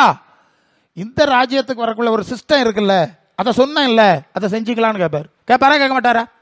நீங்கள் பரலோக தேவ சித்தமே செய்யலையே, மனசே வைக்கலையே. எங்க உங்களுக்கு உலகத்தின் உயரத்தில் ஏறினா போதோன்னு தான் ஓடுனீங்க. ரொம்ப முக்கியமாக உங்களுக்கு நன்மை எல்லாம் ஆண்டவர் செஞ்ச நல்லதுதான். இயேசுக்கு மாதிரியில், அப்போஸ்தலர் மாதிரியில் நடக்கலைன்னா பரலோகத்துக்கு போக முடியாது. ரொம்ப டேஞ்சரான ஒரு காரியம். தப்பா ஜனங்கள் இருக்கிறாங்க. ஏன்னா கண்ணை மூடின பிறகு நம்ம பார்க்குற காட்சி வேறு, இங்கே பார்க்குற காட்சி வேறு இல்லையா? லூக்கா 16:19, ஐஸ்வர்யவான் லாசரு, ஐஸ்வர்யவான் சுகபோகமாய் ஆசீர்வாதமா வாழ்றான். நான் நினைக்கிறேன் உபாகமம் 28-14 வசனத்தில் இருக்கிற ஆசீர்வாதம் எல்லாம் அவனுக்கு இருந்தது. அவன் நினைக்கிறான் கர்த்தர் இடத்துல அன்பா இருந்தா இப்படி எல்லாம் ஆசீர்வதிக்கப்படுவான்னு அவன் நம்பின மனுஷன். சரிதானுங்களா? சரியா? இப்போ அதனால கர்த்தர் கூட இருக்கிறாருன்னு நினைச்சிட்டான். ஆனா அவன் நீதிமானா வாழல, நியாயப்பிரமாணத்தின்படி கூட. லாசரு தெருவில் கிடந்த பிச்சைக்காரன், அந்த உபாகமம் 28:14 பிறகு இருக்க சாபம் எல்லாம் அவன் வாழ்க்கையில இருக்கு. அவன் தெருவில் கிடக்கிறான். இப்போ என்ன நடந்து தெரியுமா? கண்ணை மூடணுன்னு ஐஸ்வர்யவான் பாதாளத்தில் இருக்கிறான், லாசரு ஆபிரகாம் பக்கத்தில் இருக்கிறான். இங்க நீ ஓலை குடிசையில் இருக்கலாம், அதில் பிரச்சனை. நீ தேவனுக்குள் நீதிமானா இருக்கிறியா, தேவ சித்தம் செய்யறியா? இங்க நீ மாட மாளிகையில் இருப்ப, தேவ சித்தம் செய்யலன்னா மாட்டிக்கிடும். சரியா? இங்க நடக்கிற இந்த சரீரமும் சரிதான், வீடும் சரிதான், காரம் எல்லாம் மண்ணாயிரும், விட்டுட்டு ஓடிடுவோம். ஆத்மா எங்க மனசை எங்க வச்சாய்? மனசுக்கு மறுரூபம்னு ஒன்று இருக்கு. அதான் ரோமர் 12:2, தேவ சித்தத்துக்கு ஏற்ப இந்த மனசு இப்போதே மறுரூபம் ஆவணமுங்க. அப்படியே மாறி மாறி இருந்தாதான் அந்த ஆத்மா பரலோகத்துக்கு போகும். சும்மாயா சபையை வச்சிருக்கு? பொழுதுபோக்குன்னு நினைக்கிறீங்களோ, குருசடின்னு நினைக்கிறீங்களோ? இப்போ பெந்தகோஸ்தே சபையெல்லாம் குருசடி ஆகி போச்சு. அவங்க ஒரு சிலுவை நட்டு இயேசு சிலை, மரியா சிலை எல்லாம் வச்சுட்டு சுற்றி இருந்து பாடுறாங்கல்ல, பெர்ஃபார்மன்ஸ் பாட்டு பாடுறாங்க. அங்கே பார்த்துட்டு வரேன். எதுக்கு சுற்றி இருக்கிறீங்கன்னா புதுமை நடக்கணும். அவங்க புதுமை நடக்கிறதுக்கு இயேசுவையும் சிலுவையும் மரியாதையும் வச்சு பெர்ஃபார்மன்ஸ் பாட்டு பாடிட்டு இப்போ ஃபாதரை அதில் நடத்துறாரு, பல இடங்களில் நடந்துட்டு இருக்கு. இப்போ நம்ம இங்கே என்ன செய்யறோம்னா, இங்கேயும் அதே குருசடி தான். எதுக்கு? அற்புதம் நடக்கணும், பேய் வராமல் இருக்கணும், பிரச்சனை தீரணும், அதுதானே. இதுக்கு பேர் சபை கிடையாது, குருசடி. சபைங்கிறது இயேசுக்கு பரலோக ராஜ்யத்தின் காரியங்களை கொடுத்து உங்களை அந்த அனுபவத்தில் வளர்த்தி அங்கே கொண்டு சேர்க்கிறது. சரியா? புதுமையெல்லாம் அவர் செய்யட்டு வேண்டாம்னு சொல்லலை. வெறும் புதுமையில இருந்தீங்கன்னா குருசடி ஆயிரும், அற்புதம். சரியா? ரொம்ப டேஞ்சரா சபையில் போகுது. சரி, அப்போ பரலோக சிந்தை வரணும் மனசுல. இப்ப மனசை பரலோகத்தில் வை, இயேசுவின் சீசராவு, இருதயம் கழுவப்படுதலின் அனுபவம்லாம் இருக்கலாம் சொல்லுவாங்க அவங்களுக்கு. அது வந்தா பரிசுத்த ஆவி வரும். அல்லேலூயா. அழுக்கு பாத்திரத்தோட இருந்தா அழுக்கு ஆவி வரும். கழுவின பாத்திரத்திலே பால் வாங்கலாம். சரிதானே? இப்படிதான் சபையை நீங்க கொண்டு போனோம். எங்களுக்கு சொல்லிட்டு நான் எத்தனை இடத்துக்கு ஓடணும், ஓடிக்கிட்டே இருப்போம். நீங்க எல்லாம் மிச்ச காரியத்தை பாத்துருங்க. அந்த பிரசங்கர் சொன்னார், வசனம் தான், நான் சொன்னதில்லை, அந்த பேஸ்ல போங்க. சரி, இப்பதான் பரிசுத்தாவி வரும். அப்ப பரிசுத்தாவி வந்தா ஆவியின் கனி வரும். ஆவியின் கனி வந்தா பரலோகத்தை பற்றிய வெளிப்பாடு, பரலோக வெளிப்பாடு வரும். பரலோகத்துக்கு போனோம், தரிசனம் அதெல்லாம் உண்டாகி அந்த லைன்ல போவோம். இதுக்கு மறுபக்கத்து ஆவி வந்தோம்னா அதான் இயேசுவை சொல்லும், அல்லேலூயா தூத்திரம் எல்லாம் போடும். அப்புறம் அது உலகத்தை தான் ஆசீர்வாதம்னு சொல்லி, உன்னை பூமியின் உயர்ந்த ஸ்தானத்தில் ஏறி இருக்க பண்ணுவாருன்னு சொல்லி, உன்னை பூமியின் உயர்ந்த ஸ்தானத்தில் ஏத்தி புறவு கட்டுல கடத்தி உன்னை கொன்னு அடக்க ராஜாக்களின் கல்லறையில புதைச்சி போட்டுரும். எந்த கல்லறையும்? ராஜாக்களின் கல்லறை. ஆமா, வாழ்ந்தது அரண்மனை, அடக்கம் பண்ணது ராஜாக்களின் கல்லறை. எந்த கல்லறையில வச்சா என்னடா இப்படிதான் நாங்க கேட்கணும். பரலோகத்துல அவனுக்கு இடம் இருக்கா? மனுஷன் உலகம் போது ஆதாயப்படுத்தினாலும் ஆத்மாவை நஷ்டப்பட என்னடா பிரயோஜனம்? மார்க்கெட் 36-37 கேட்கிறாரு. அல்லேலூயா. அதனாலதான் இந்த கூடுகைகளை வச்சிருக்கு. சிலர் கேட்காது, இங்க சிஎஸ்ஐ சபை இருக்கு, இங்க கத்தாலிக்க சபை இருக்கு, இதுக்கு இடையில என்னத்துக்கு வாழை செருவை கட்டினிய கேப்பாவ. நீங்க சொல்ல வேண்டியதை ஒழுங்கா சொல்லி இருந்தா பிரச்சனை இல்ல. சிலுவை கள்ளமாரும் கள்ளியெல்லாம் பரலோகத்துக்கு போறான்னு பொய்ய சொல்லி அப்படித்தானே? எப்படி சொல்லிட்டா வந்துட்டுல சிலுவை கள்ளனும் சிலுவை கள்ளிமாரும் பரலோகத்துக்கு போறாங்கன்னு ஒரு கோட்பாடு இருக்குங்க. நான் அங்க சர்ச் ஆஃப் இந்தியால இருந்து வந்தவன்ல. ஓகே, அப்போ நான் நினைச்சு பார்த்தேன், அப்போ பரலோக ராஜ்யம்ன்றது கள்ளமா இருக்க கள்ளிகளுக்கு ராஜ்யமா? அப்படித்தானே அர்த்தம் ஆகுது. கள்ளமார் கள்ளி எல்லாம் போடுற இடம் தான் பரலோக ராஜ்யம். பைபிள் அப்படி சொல்லல. மத்தேயு 13:43 சொல்லுது, நீதிமான்களோ பிதாவின் ராஜ்யத்தில் சூரியனை போல பிரகாசிப்பார்கள். யாரு போறது? நீதிமான்கள். கொலோசையர் 1:12-13 ஒளியில் உள்ள பரிசுத்தவான்கள் சுதந்திரத்தில் பங்கடையும்படி தகுதி உள்ளவர் ஆக்கினவர் அப்படின்னு இருக்கு. அப்போ பரலோகம் பரிசுத்தவான்களுடைய ராஜ்யம், பன்னிக்குட்டிகளுக்கு ராஜ்யம் கிடையாது, பாவிகளுக்கு ராஜ்யம் கிடையாதுங்க. பாவிகளா வந்தோம், இனி என்னைக்கு அப்படியே இருக்க முடியுமா என்ன? பரிசுத்தமாகல தேவ பயத்தோட பூரணப்படுத்தணும்னு சொல்லி 2 Corinthians 7:1 சொல்லுது இல்ல. நிறைய வேலை இருக்கு, இப்படியெல்லாம் நம்பாதுங்க. ஸோ இப்படி சிலுவக்கல்ல சொல்லி செத்த பிறவும் பாடியாக்கி வச்சுட்டு பிழை உண்ட மலையே புகலிடம் தாருமே. எப்படா தேட போறீங்க நீங்க? பாடியாகி இருக்கிறவங்க தேடுறாங்களா இல்ல சுத்தி நிக்கிற டிகமார் தங்களுக்கு தேடுறாங்களான்னு தெரியல. நல்ல காலத்துல தேடணும். இந்த சிலுவைக்கல்ல ஏற்பாடுலாம் பரலோகம் போகாது. வெளிப்படுத்தல 22:12 இதோ நான் சீக்கிரமா வர்றேன், அவனவன் கிரியைக்கு தக்கதாக நான் அளிக்கிற பலன் என்னோட கூட வருகிறதுன்னு ஆண்டவர் சொன்னா இந்த கள்ளமா இருக்க நிலைமை என்ன ஆகும்? 2 Corinthians 5:10 மாம்சத்தில் அவனவன் செய்த நன்மைக்காவது தீமைக்காவது தக்க பலன் அடையும்படி கிறிஸ்துவ நியாயசனத்திற்கு முன்பாய் நிற்க வேண்டும்னு சொன்ன இந்த கள்ளமா இருக்க நிலைமை என்ன ஆகும்? 1 Peter 1:17 பட்சபாதம் இல்லாமல் அவனவன் கிரியைக்கு தக்கதால் பலன் அளிக்கிறவரை நீங்கள் பிதாவாக தொழுது கொண்டு வருகிறவர்களானபடினாலே இங்கே பரதேசிகளை போல சஞ்சரிக்கும் காலங்களும் பயந்து பயந்து பயந்து நடக்கணும்னு சொன்னா இந்த கள்ளமா இருக்க நிலைமை என்ன ஆகும்? இப்ப புரியுதா சொல்லுது? வந்த வேலை சிலுவைக்கல்லனா வந்தோம், கிருபையினாலே ரட்சிக்கப்பட்டீர்கள். என்னது? ஒருத்தன் குண்டல விழுந்து கிடந்தான், சண்டைக்காரனா கூட இருப்பான், விழுந்து கிடந்தா ஐயோ ஐயோன்னு சத்தம் போட்டா என்ன செய்வான்? பாவம் விழுந்துட்டான், தூக்கி கரையில விட்டு நான் எந்தாலையும் போட்டு செய்யறேன்ல சண்டைக்காரனா தான் இருப்பான். இல்லைன்னா எதிரிக்க மாடா இருக்கான் ஆடா இருக்கான், தூக்கி என்ன செய்யறான்? பழச்சிட்டு போட்டு தூக்கி விட்டு. இது மாதிரி குண்டல கிடந்த ஆளை தூக்கி விட்டுருக்கு. இதாக சிலுவைக்கல்ல நிலைமை. சரியா? இந்த சிலுவைக்கல்லை குண்டல இருந்து கரையாறிச்சு, நான் தான் மனவாட்டி, நான் தான் பரிசுத்த, நீங்கள் எல்லாம் பாவியல்னு அலற ஆரம்பிச்சிடக்கூடாது. ரோமர் 6:22 நீங்கள் பாவத்திலிருந்து விடுதலை ஆகப்பட்டு தேவனங்களுக்கு அடிமையானதனால் பரிசுத்தமாகுதல் கிடைக்கும் பலன் முடிவோ நித்திய ஜீவன். வரிசையை பாத்தியா? இதெல்லாம் செய்யறதுக்காக இந்த சபையை வச்சிருக்காது. எத்தனையோ அனுபவம் இருக்கு. ஓகே, சரி, இப்படி கடந்து போனோம். தயவுசெய்து சிலுவைக்கல்ல கோட்பாடு நம்பாத, ஒரு வேலும் போக மாட்டான். சிலுவைக்கல்லனே பரலோகத்துக்கு போல. தெரியுமா உங்களுக்கு? நான் சிஎஸ்ஐ சபையிலேருந்து இருந்தவங்க இருக்கீங்களான்னு தெரில, ஒன்று சொல்கிறேன். அங்கே நிசேயா விசுவாச பிரமாணம்னு ஒன்று அறிக்கப்படணும். தெரியுமா உங்களுக்கு? நாம் இப்போது எழுந்து விசுவாச பிரமாணத்தை அறிக்கை செய்வோமாகன்னு சொல்வோம். அப்போ நான் இயேசு கிறிஸ்துவை விசுவாசிக்கிறேன், பிதாவை வரிசையாக வரும். வந்துட்டு அவர் மரித்து அடக்கம் பண்ணப்பட்டு தெரியுமா உங்களுக்கு? தெரியாதா? அடக்கம் பண்ணப்பட்டு பாதாளத்தில் இறங்கினார், 3ஆம் நாள் மரித்தவர், இப்படி தான் சொல்லுவாங்க. அப்போ இயேசுநாதரே பாதாளத்தில் இறங்குறான்னு தான் நீ அறிக்கை பண்ணுற வாயில். அப்ப இயேசுநாதர் கூட சிலுவையில தொங்கினவனை மட்டும் பரதீசில வச்சுட்டு இவர் பாதாளத்துக்கு போனாரா? என்ன அர்த்தம்? இன்று என்னுடன் இருப்பாய்னா எங்க போனாரு? 1 Peter 3:18-21 வரை இயேசு அவருடைய காவலில் உள்ள ஆவிகளுக்கு பாதாளத்துக்கு போய் பிரசங்கம் பண்ணாருன்னு இருக்குல்ல. அங்கதானே இயேசு போனாரு, அங்கதானே இவனையும் கூட்டிட்டு போனாரு. போட்டு வசனத்தை எல்லாம் குழப்பிடுது. ஸோ தயவுசெய்து வேண்டாம். அப்ப மனம் திரும்புதல், குணப்படுதல், பரிசுத்த ஆவியுடைய அனுபவம் எல்லாம் இருக்கிறது. அப்போ உலகத்தின் ஆவியை வந்தா இப்படி கள்ளத்தனமான பொய்யெல்லாம் பேசி இவர் கர்த்தருக்குள் மரிச்சார், நல்ல போராட்டத்தை போராடிவார். எங்க ஊர்ல ஒரு வழக்கம் உண்டு.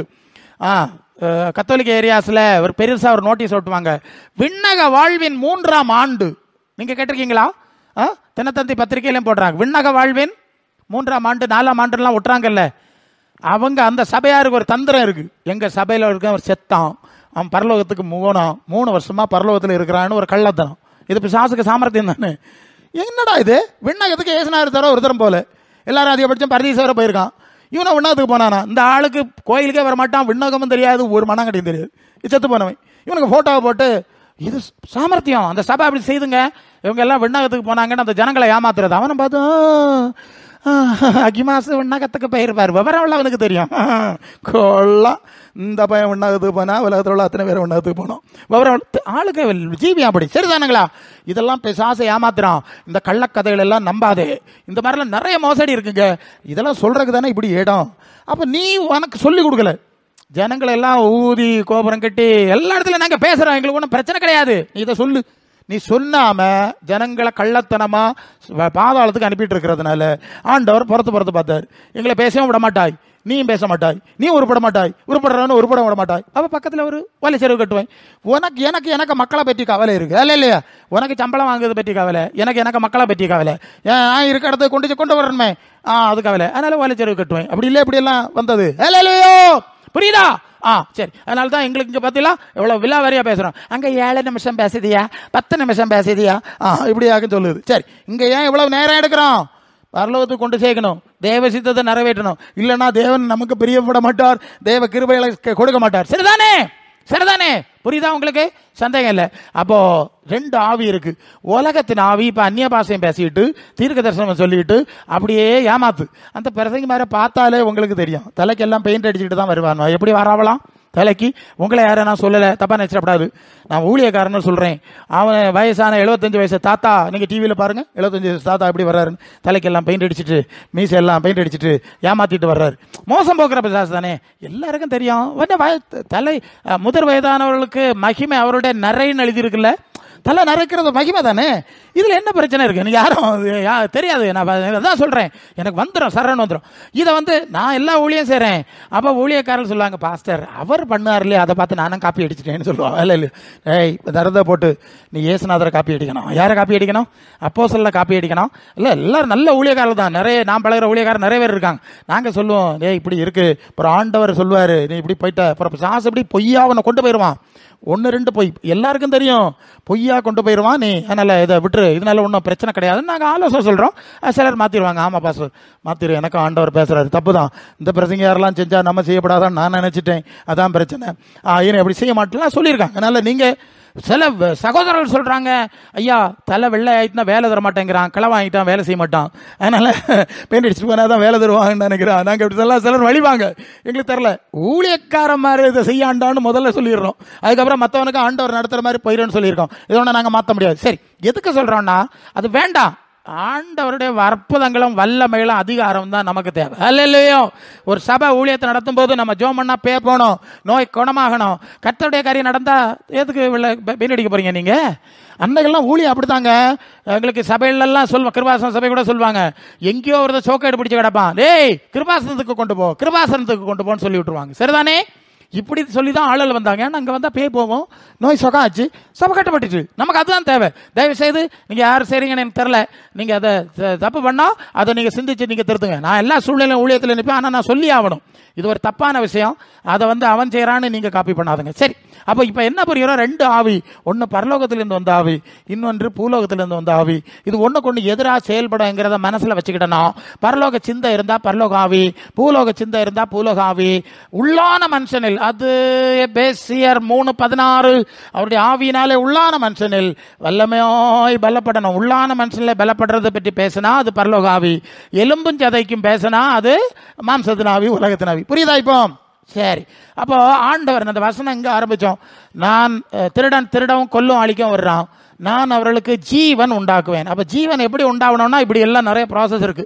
இதனாலதான் உள்ளான மனுஷன்ல ஆத்மாவிலே ஜீவன் உண்டாகிறது, சரீரத்திலே ஜீவன் உண்டாகுனா சரீர சுகம் கிடைக்கிறது, ஆத்மாவிலே ஜீவன் உண்டாகிற விஷயம் தான் என்ன ஆண்டவர் பேசிட்டு இருந்தார்.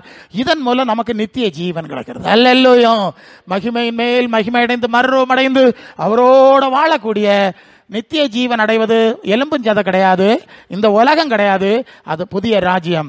அது உள்ளான மனுஷன் அவனுடைய கிரியைக்கேற்ப, வெளிப்படுத்தல் 14:13, கர்த்தருக்குள் மரிக்கிறவர்கள் பாக்கியவான்கள் என்று எழுது, அவர் தங்கள் பிரயாசங்களை விட்டு இளைப்பாறுவார்கள், அவருடைய கிரியைகள் அவருடனே கூட போகும். அது வெளிப்படுத்தல் 19:8 சொல்லுறது, சுத்தமும் பிரகாசம் உள்ள மெல்லிய வஸ்திரம் தரித்துக் கொள்ளும்படி பரிசுத்தவான்களுக்கு அளிக்கப்பட்டது, அது பரிசுத்தவான்களுடைய நீதிகளே என்று வாசிக்கிறோம். புதிய சரீரம், புதிய மகிமை, புதிய ராஜ்யம் நமக்கு காத்திருக்கிறபடினால மாம்சத்துக்குரிய உலகத்துக்குரிய அழிவுக்குரிய சிந்தைகளை விட்டு நமக்குள்ள ஏதாவது வடிவில் ஊடுருவி இருந்தால் அதெல்லாம் விட்டு நாம் மனம் திறந்து பரலோக தேவ சித்தம் செய்யும்படி, ஆண்டவரோடு சஞ்சரிக்கும்படி நம்மை நாம் ஒப்பு கொடுப்போமா? எல்லாரும் ஒன்று தாழ்த்துவீங்களா? எல்லாரும் ஒன்று தாழ்த்துவீங்களா? ஹல்லேலூயா. எல்லாரும் ஒன்று முழங்கால் போடுங்க. கத்தாவே ஹாலமன ரசில ரதில மன ரபா ரதா கரபா ரதா ரசின